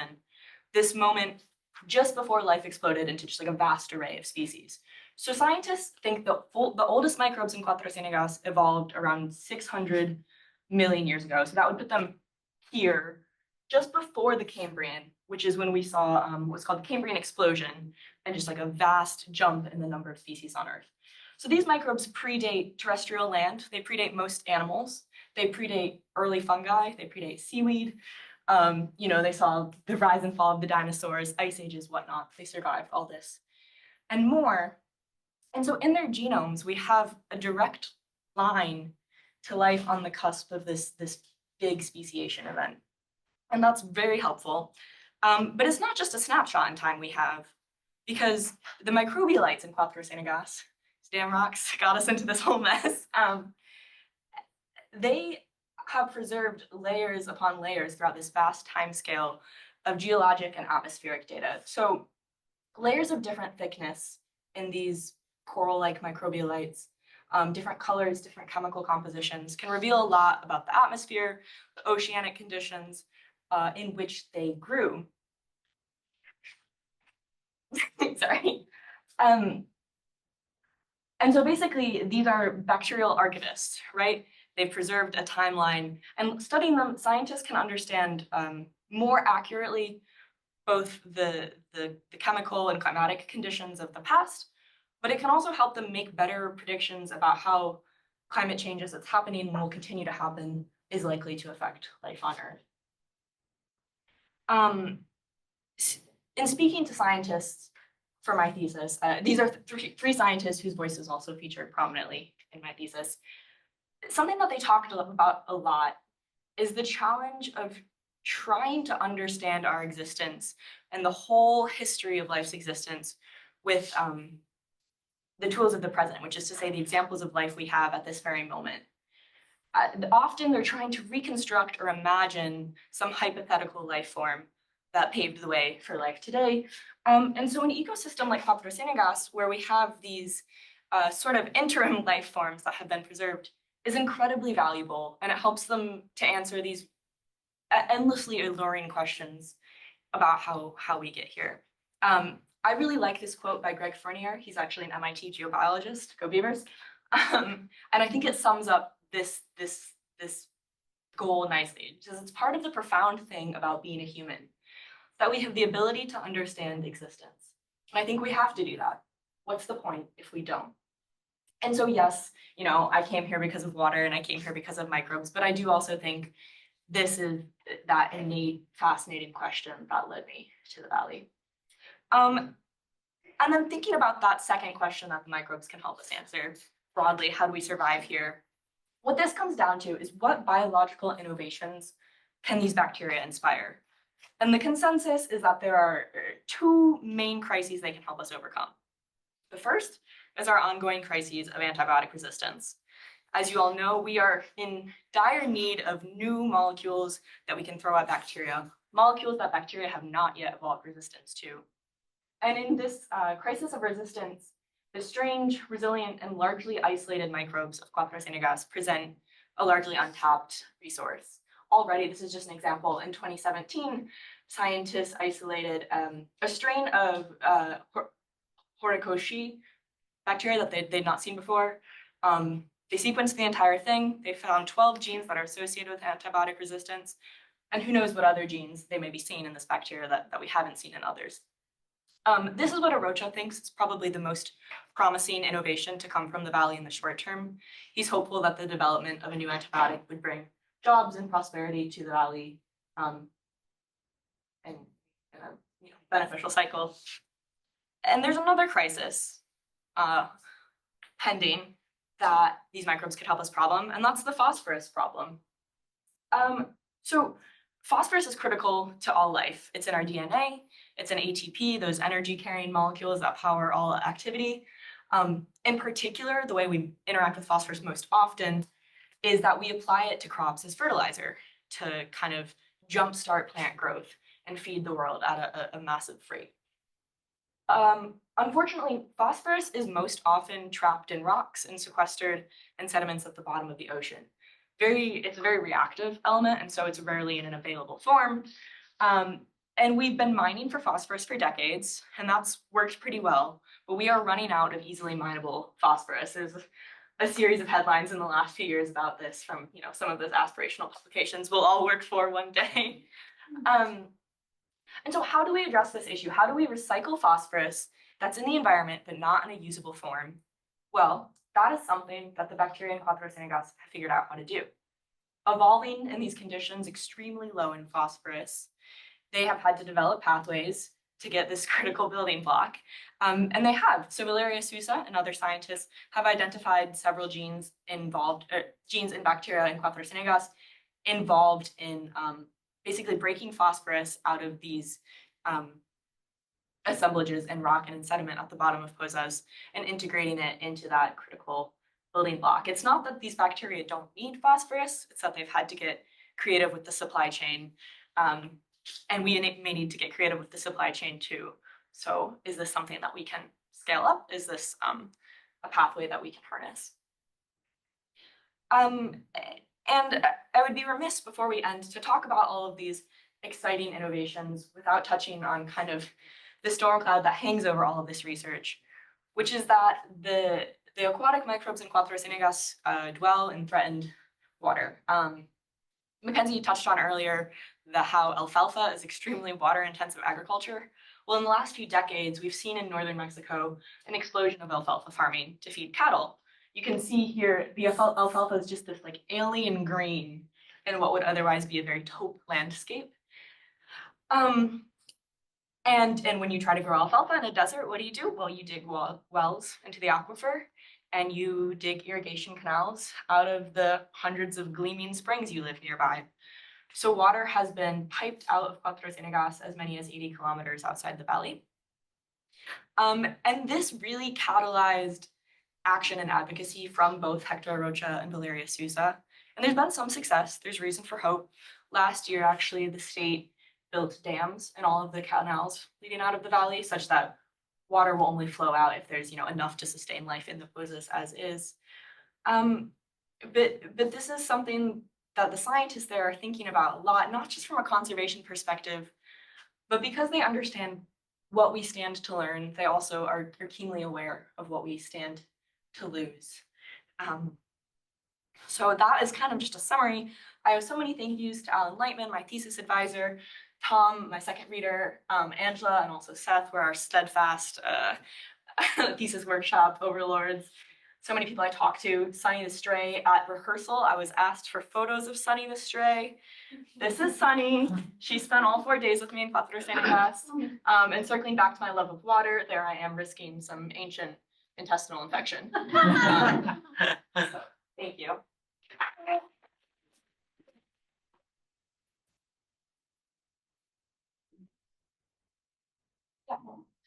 You mentioned that these bacteria, these microbes, are in a few places in the world, like Australia, Salt Lake.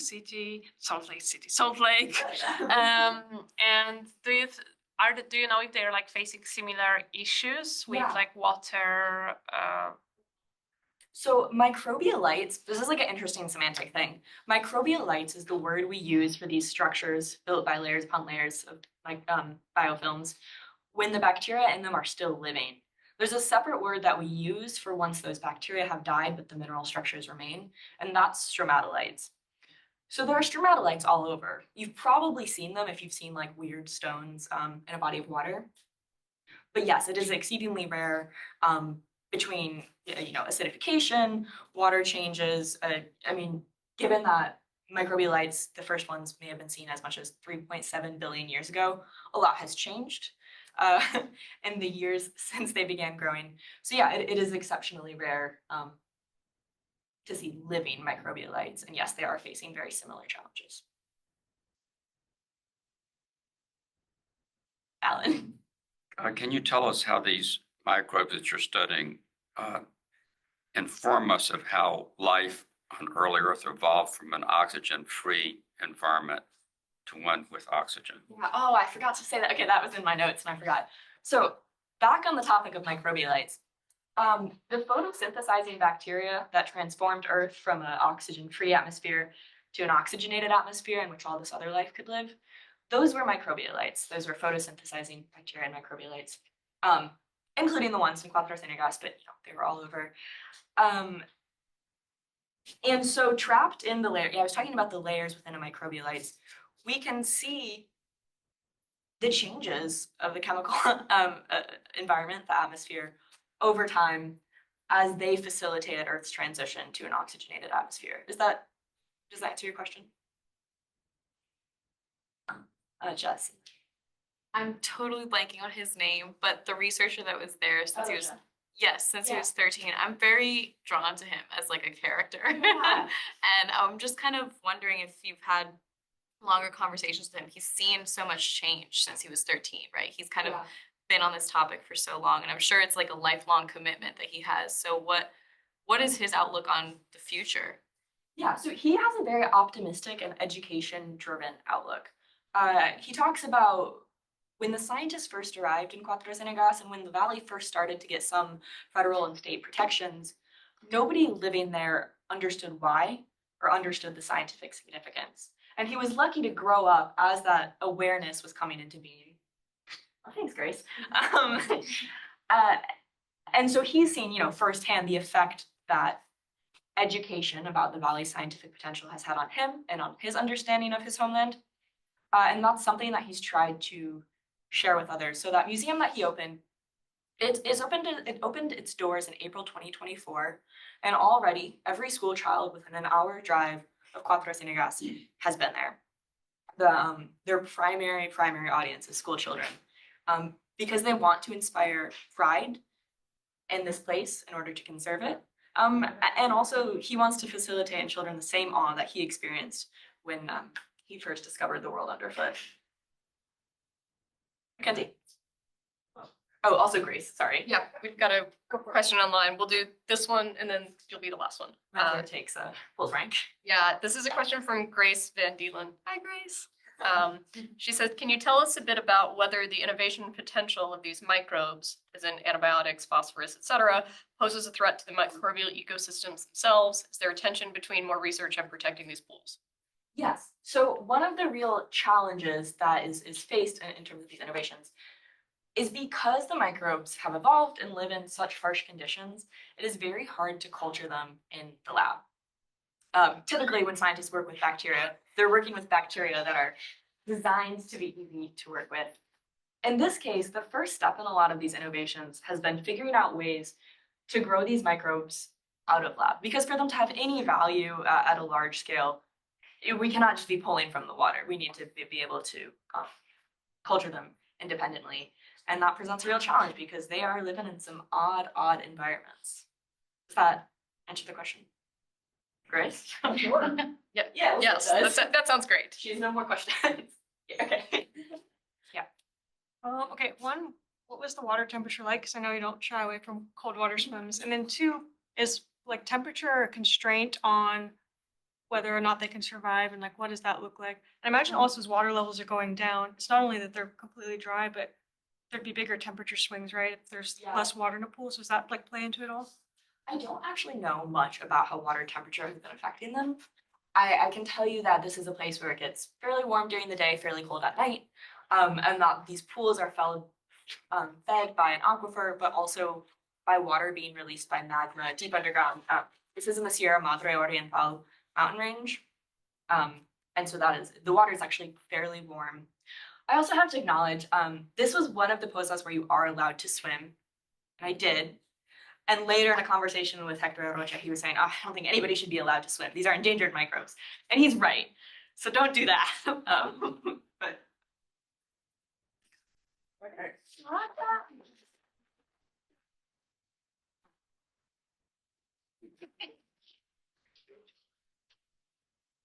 My butt is sweaty. Okay, we have two more presentations before the movies. Sarah Akaaboune is next, and she traveled to Wyoming for her thesis research. One of 3 states and 5 countries in total that this year's class traveled to. And she's going to talk about suicide in Cowboy country and an organization's efforts to stop that epidemic. Hi, everyone. Thank you for being here. Okay, I guess we can just get started. So we can start with some personal background. I spent the summer of 2022 in Montana. So I spent some time volunteering at a ranch. That is me at the ranch when I had some light still left in my eyes, before I did the gauntlet of the GPSW. But there, I learned that suicide was very common amongst cowboys. 3 that summer in nearby ranches died by suicide or fentanyl overdose. So I realized that this was a common problem, and I wanted to research it in depth from a variety of different angles. Why are cowboys dying? And then that's a brag, but this is some of my 35mm film photos I took that summer. Yeah, to illustrate the beauty of the natural West. I have a lot more, but those are my favorites. So Wyoming is part of the suicide belt. It's a series of states with the highest suicide rates in the USA compared to the national average. So if you look at those red states, those are the suicide belt states. Agricultural workers, so farmers and ranchers, aka cowboys, are the populations that have the highest rates of suicide. Wyoming's suicide rate is more than 3 times higher than that of Massachusetts, just to illustrate. So why are suicide rates so high? So my thesis research revealed a variety of complicated factors, the first one being financial stress from volatile agricultural markets, access to firearms, social isolation due to remote rural work environments, limited access, and then lastly, limited access to culturally sensitive mental health services. So what is a cowboy? So here are some images of cowboys that represent our idea of what a cowboy is in popularized American culture. So we have John Dutton from Yellowstone, we have Woody from Toy Story, we have John Wayne in True Grit, and then we also have Jack Twist and Ennis Del Mar in Brokeback Mountain, which is one of my favorite films ever, and it's set in Wyoming. So what do these all have in common? They're all stereotypes that capitalized off this idealized, romanticized image of what a cowboy should be. So a cowboy should be a leader, strong, brave, internalizing feelings, and stoic. So, okay, what is a cowboy? So it's not a fixed identity. It varies from context to context. It's a cultural identifier, which made a lot of my data research very, very hard.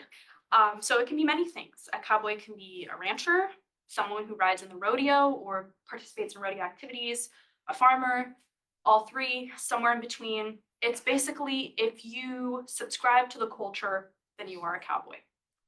So what is the life of a Wyoming cowboy? So these are some of the beautiful images I have. It's a life characterized by difficult manual labor. It's a life that's characterized by close proximity to death. You slaughter livestock, you're hunting. And so because of that, cowboys actually have a higher acquired capability for suicide than most other populations. So what does this mean? This means that they're more likely to die by suicide due to their closeness to death, right? It's not something that is scary. It's not something that they shy away from since it's so normalized. And so let's talk a little bit about cowboy culture. So if you look here, the Code of the West, this actually used to be something that the Wyoming Department of Education had hanging up in every classroom. It's called the Cowboy Code of Ethics. And then you also have the Code of the West, which is something that a lot of Wall Street traders also use. But when I was in Montana a few summers ago, they actually had this hanging up in the ranch hand bunkhouses, a lot less aesthetically pleasing than this. So what does cowboy culture mean? It's a prioritization of white male standards of masculinity. So again, cowboys refer to this as the Cowboy Code. You're supposed to pull yourself up by your bootstraps, stuff it inside and move on. It's an unwritten set of values and principles that guide the lives of cowboys and other inhabitants. So it's not just cowboys, it's everybody in the Old West.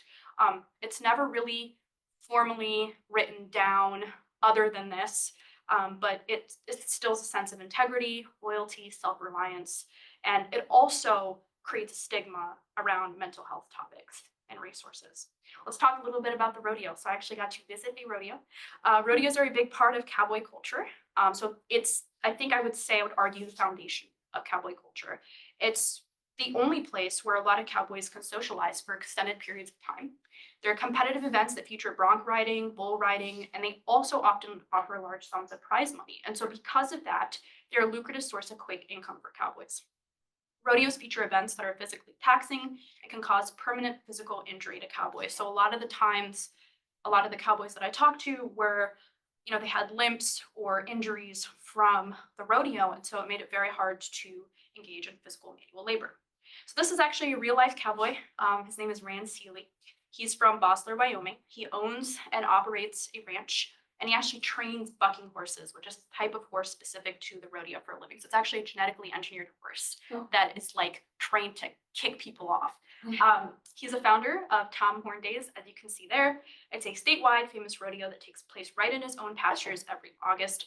He also does a lot of other high-profile rodeos across the state. And so here he is again. So he's actually lost a fellow cowboy. His name was John Beer, to a fentanyl overdose. Beer actually developed an addiction to painkillers and was diagnosed with depression quickly afterwards, and died after taking street meds that were spiked.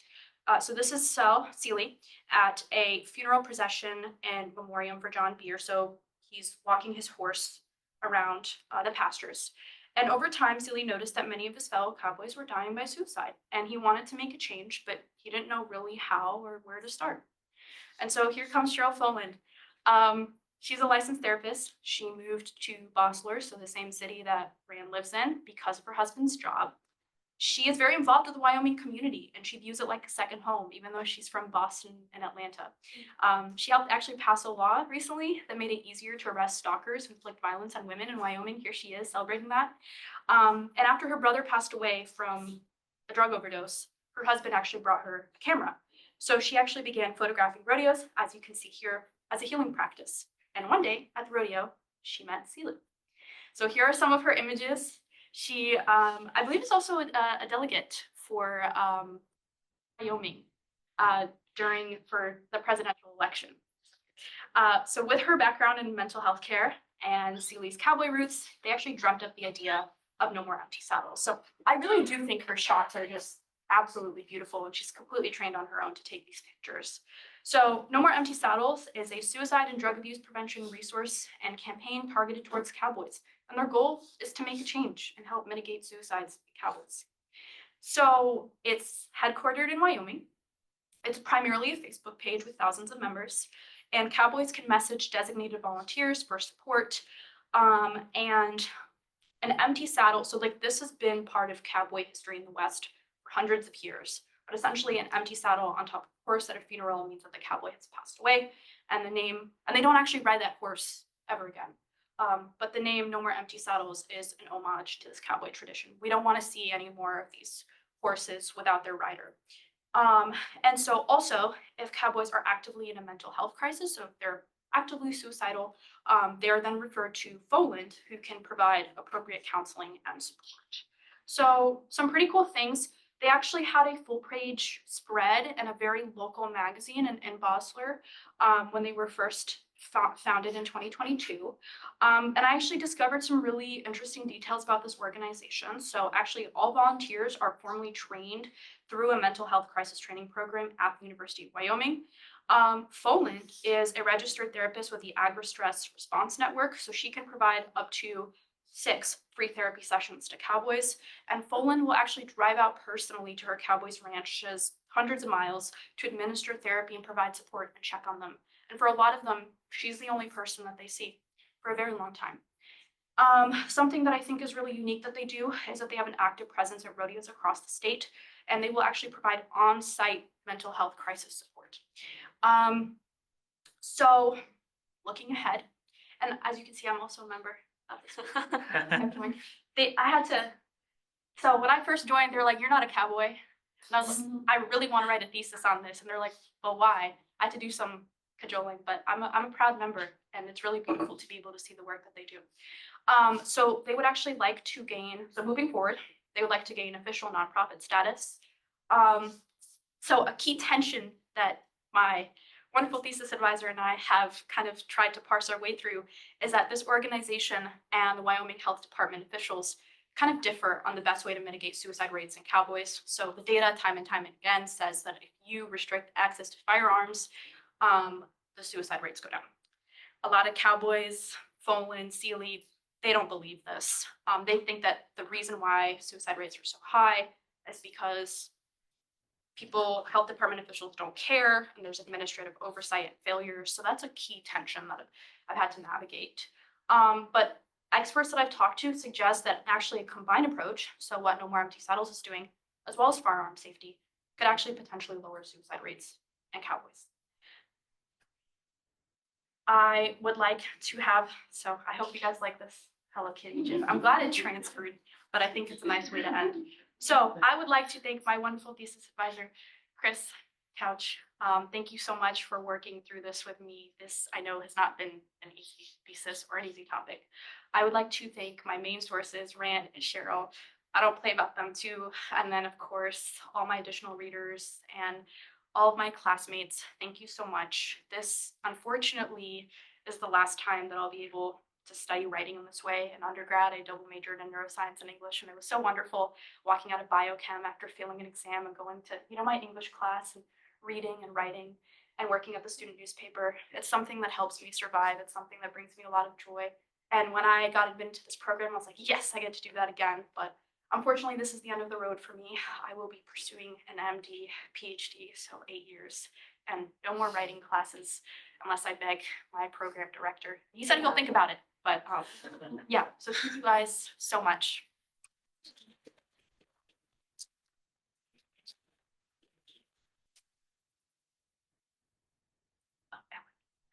You mentioned as one of the possible causes of the relatively large number of suicides in Cowboys, the access to firearms. If you look at causes of suicide, are guns a greater cause than in the cowboy population than in the general population of suicides? From a psychologist that I talked to who actively studies suicides in cowboys, she said that specifically for cowboys, firearms are the issue, more so than the generalized population, simply because they have easy access to them. It's part of their culture. They will sleep with the firearm on the bedside table. Sometimes they'll sleep with it tucked into their waistband or underneath their pillow, because you live on a farm. You have to get out in the middle of the night. If you hear some, a coyote attacking your chickens or something like that, like what are you going to do? So because it's so ingrained in their daily life and daily culture, more so than like for you or me, that is the reason why. I hope I answered your question. You did, thank you. Jesse. I was really struck by how you shot with 35 millimeter, and I just was interested in how photography helps you with your research or helped you with research for this project. Seems so integral. Yeah, so I actually kind of just got into film because it was something that brought me a lot of joy, and it was a lot of fun. I was so enamored by the pictures that I took that summer that I was like, I have to go back there. And so this thesis idea, when we first applied to the program, they ask you to come up with thesis ideas. This was the first one. Like if you go back and look at, like, it was even titled Suicide in Cowboy Country. Like I stuck with that. I stuck to my guns. So and I also did you guys get the pun? But yeah, so I think that the pictures helped inform a lot of the writing that I did after I came back from, because Wyoming in the winter is very hostile. You're high elevation, you're up in the mountains, you can't breathe. It got to a point where I was so desperate I was about to buy like canned oxygen from Walmart. So that was that. So you didn't really get to take in as much of the natural beauty. I was just so focused on like the reporting part. Yeah.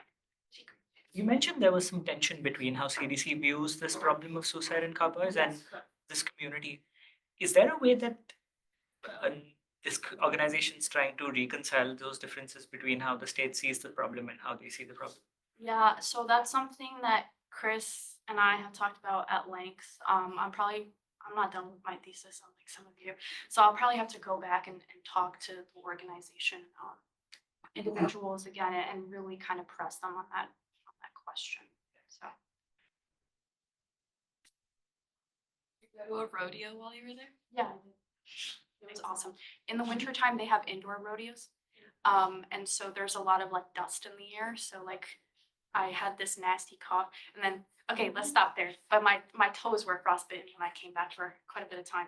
Like not frostbitten, but like very, because it's so cold there. But yeah, thank you guys so much for giving me this opportunity to like write this story. I'm really grateful for it and for the funding as well.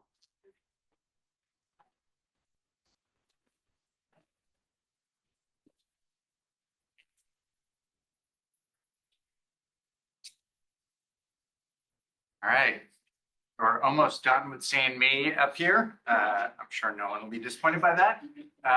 But our last presentation of the day is by Nanticha Ocharoenchai.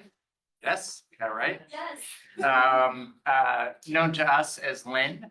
And it is titled Unearthing the Root of the Matter, the Missing Half of the Carbon Equation.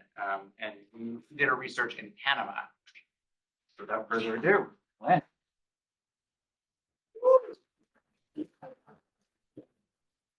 Okay. Paula. For the sake of time. Hi, everyone. My name is Lynn, and as you've told by the name, my roots are not from here. There will be many puns intended, but I am from Thailand, and I'm actually nervous. I'm from Thailand, and before coming here, I was writing about wildlife and conservation already, but here I got to meet a lot of scientists, and Thailand's really tropical. So for the sake of storytelling, I shall bring you in my story, and I brought props with me. I actually, one second, I forgot important other prop. I will bring you with me to Panda today, to a tropical, very extra. But, okay. So my story that I'm about to share with you today, I met with these scientists who are studying this mysterious life underground, and I will tell you more soon. But before we get to that, let me remove this. I have an exercise for you. 10 seconds. Imagine a tree. You guys ready? So anyway, 5, 4, 3, 2, 1. How many of you thought about roots? No one. Yeah, this doesn't work so well. I've already presented it. Anyway, roots. It's actually a lot of the tree that we don't think about, and they're like arteries in our bodies. They keep the tree living, running water and nutrients as well as throughout the planet, and particularly they keep carbon running around our planet. And carbon, it's everywhere, it's in our bodies, and in the planet particularly, we are facing climate change. And today we talk a lot about carbon emissions, and how we reduce them. We talk about planting trees in order to sequester them and mitigate climate change. So trees, roots. You can actually see the root hairs trying to grow on that root. Turn this off. They're very important to doing this, and it's not just the roots, it's also everything that is underground. That is including all the microbes that the roots interact with, how the microbes interact with the soil, and how they lock in carbon, all of that stuff. So for the longest time, scientists have only focused so much on what's above ground, the leaves and the trunks, and they thought that was where most of the carbon was. But recent studies, just within the past 2 decades, have shown that actually carbon, the soil or what's underground, stores 3 times more carbon than that in the atmosphere. And in particular, in tropical forests, it contains half of all the carbon in tropical ecosystems. And that is very significant, given that tropical forests contain enough carbon to hold back 1 degree Celsius of climate change. But the thing is, so we're talking about tropical forests sequestering carbon in order to slow down climate change. But the thing is, climate change is making tropical forests release more carbon at the same time. So it's kind of this paradox, and this underground world is changing so much faster than scientists can keep up with. And there's also so much uncertainty around this topic, particularly in models. You have models now to simulate how these systems work, but at the same time, there's just so much inaccuracy because there's so little data. And at the same time, actually, they found out that what is being measured in the field right now about how these systems work are completely contradicting what's being shown in the models, which is really scary. And at the same time, governments are using these models in order to make very important global decisions. For example, projecting how climate change will happen in the future and using that to create strategies for adapting to climate change or manage our forests. And very importantly, they're using it for policies that allow companies to buy these things called carbon credits to which you pay and you plant forests in order to offset your carbon emissions. But these policies are based on measurements that are just revolved around mostly what's above ground. And that's crazy because, you know, we treat these things as truth, but really we don't know what's going on. And despite its significance, it's changing quickly. We have very little data on it. But thankfully, we have people who are studying it. And one of them is Daniela Jafar, who is a tropical ecologist at the Oak Ridge National Laboratory. And so I was interviewing her. She co-led this research paper looking into how roots in tropical ecosystems are changing with environmental factors such as increased carbon dioxide levels or flooding and warming. And I won't get into too much detail with that because it's just a variety of ways in which roots are changing. But it blew my mind because I never really thought so much about this topic, and I got really deep into this topic. Just to share my fascination, it's kindergarten show and tell day. I brought with me a plant that, this is the tomato plant. You can pass it around. And please admire with me the roots. This one I chopped up, I ate a cherry tomato, and then I plopped the seed in the soil and it grew. And it's been a few months now. So you can see how intricate that is. It's beautiful. So that's just one. These are some of the other roots that I saw on my trip in Panama. All sorts of different sizes and shapes. And this one in particular is called the Tajigali.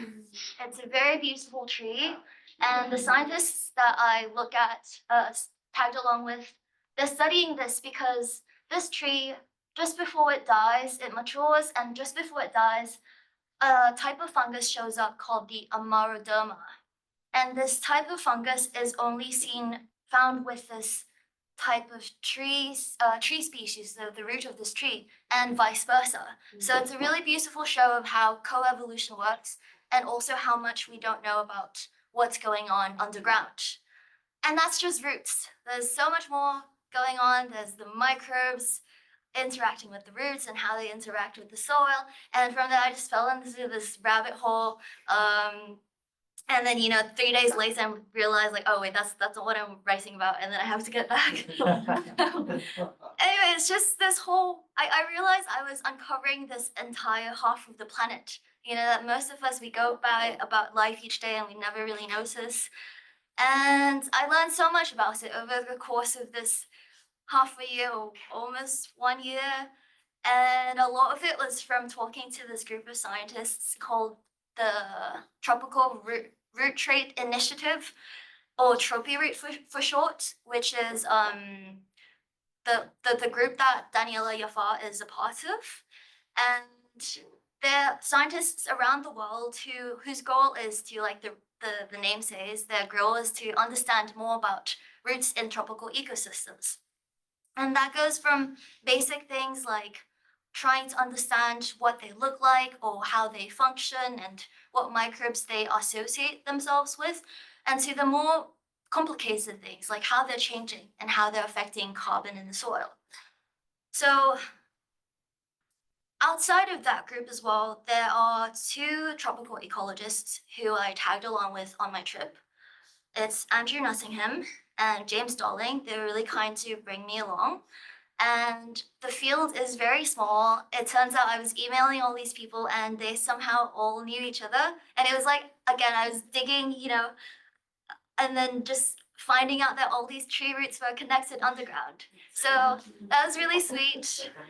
More puns. Anyway, I went to see them in Panama on this island called the Barro Colorado Island.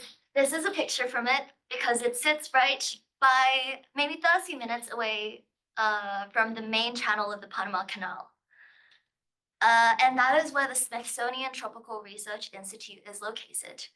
And side tangent, I actually have dreamt of going to this place and I didn't know how I could get myself there until my first thesis idea fell through and somehow it looped me back to this place. So I'm very grateful for that.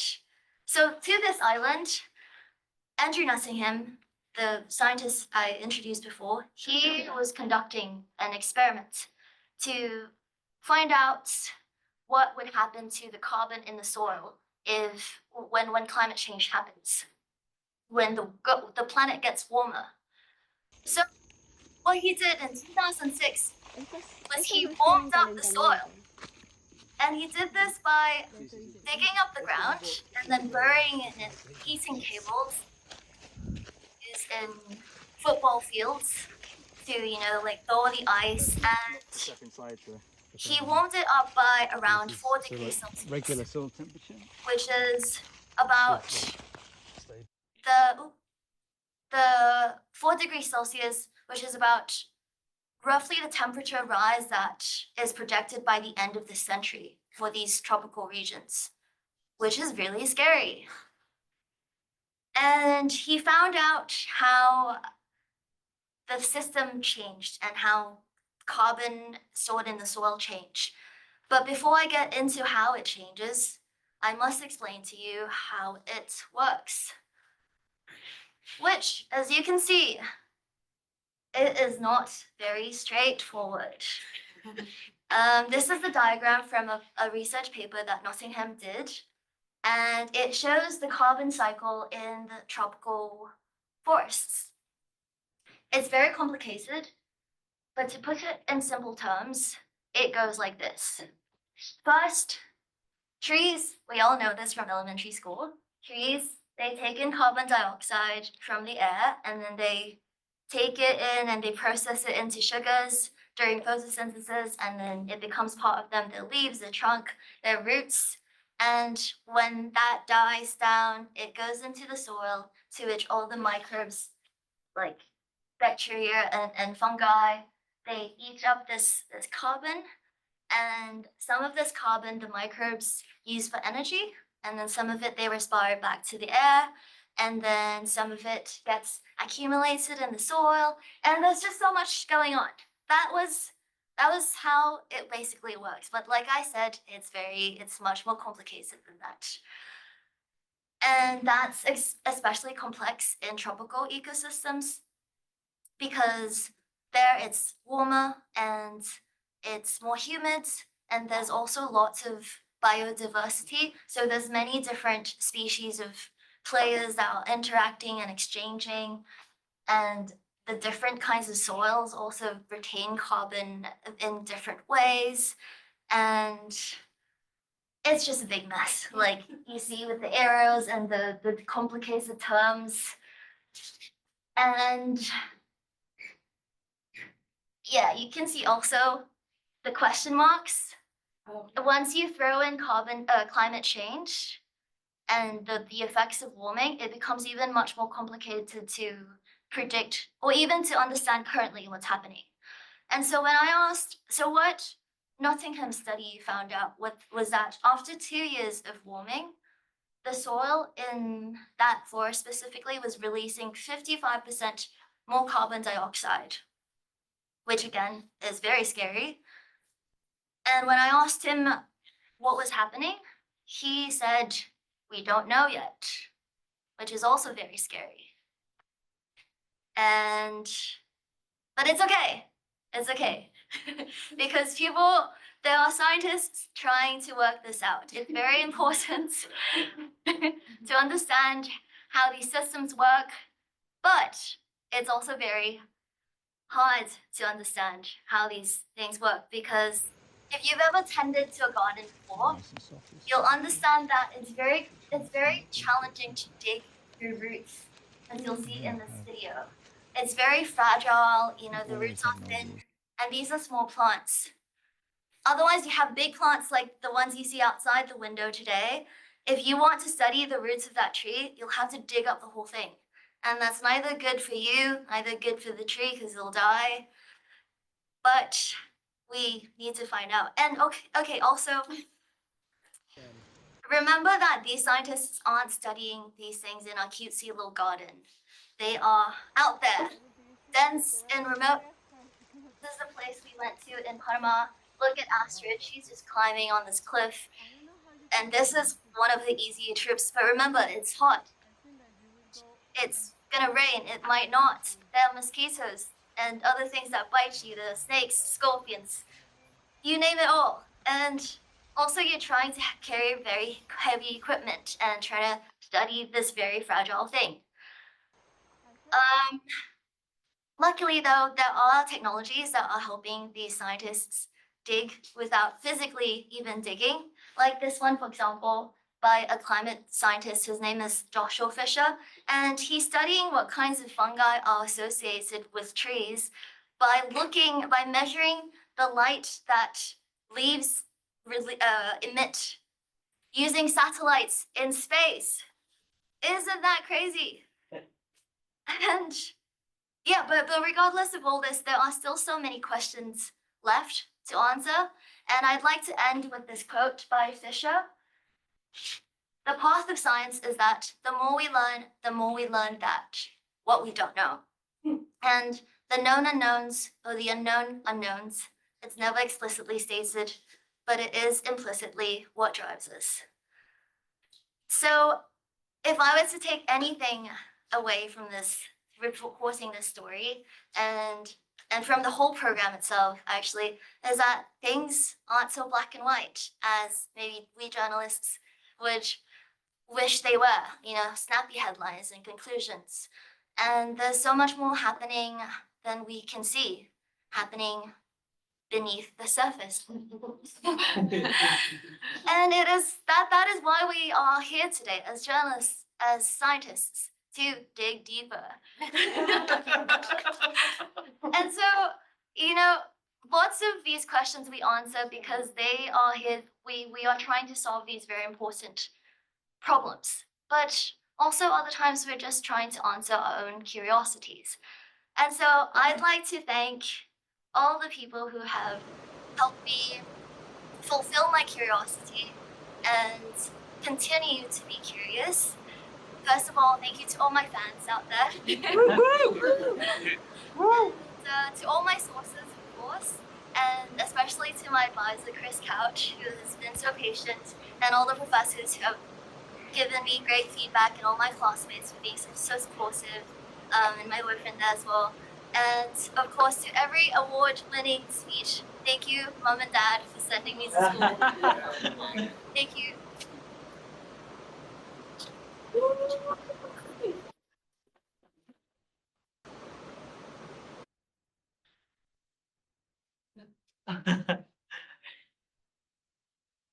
Questions? So obviously your trip was focusing on this research being done in Panama. Are there other kind of research hotspots where root and underground carbon research is happening that you know of? Or is this just a particularly ideal place to study it? You mean at the island in particular? Yeah, well, I mean, it seems like the island's a great place to do this research. Are there other places where this research is happening, or is it mostly people this field is a very understudied field in relative to above ground systems, which is above ground like the trunk and leaves, and also in temperate ecosystems. And when we're talking about tropical regions, I would say that across the board, there's just so much more data that's needed. But this island in particular, it's one of the most studied islands in the world for tropical research. And it's still very pristine today, but the reason that I think that's the case is because the Smithsonian is there, and it's actually a man-made island, because at first it was just land, and then it got flooded when they blocked the channel for the Panama Canal, and so the water flooded around, and then that became the research, and then the US came in, and then the Smithsonian came in. The science. Okay.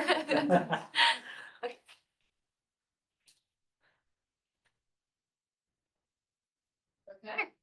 All right.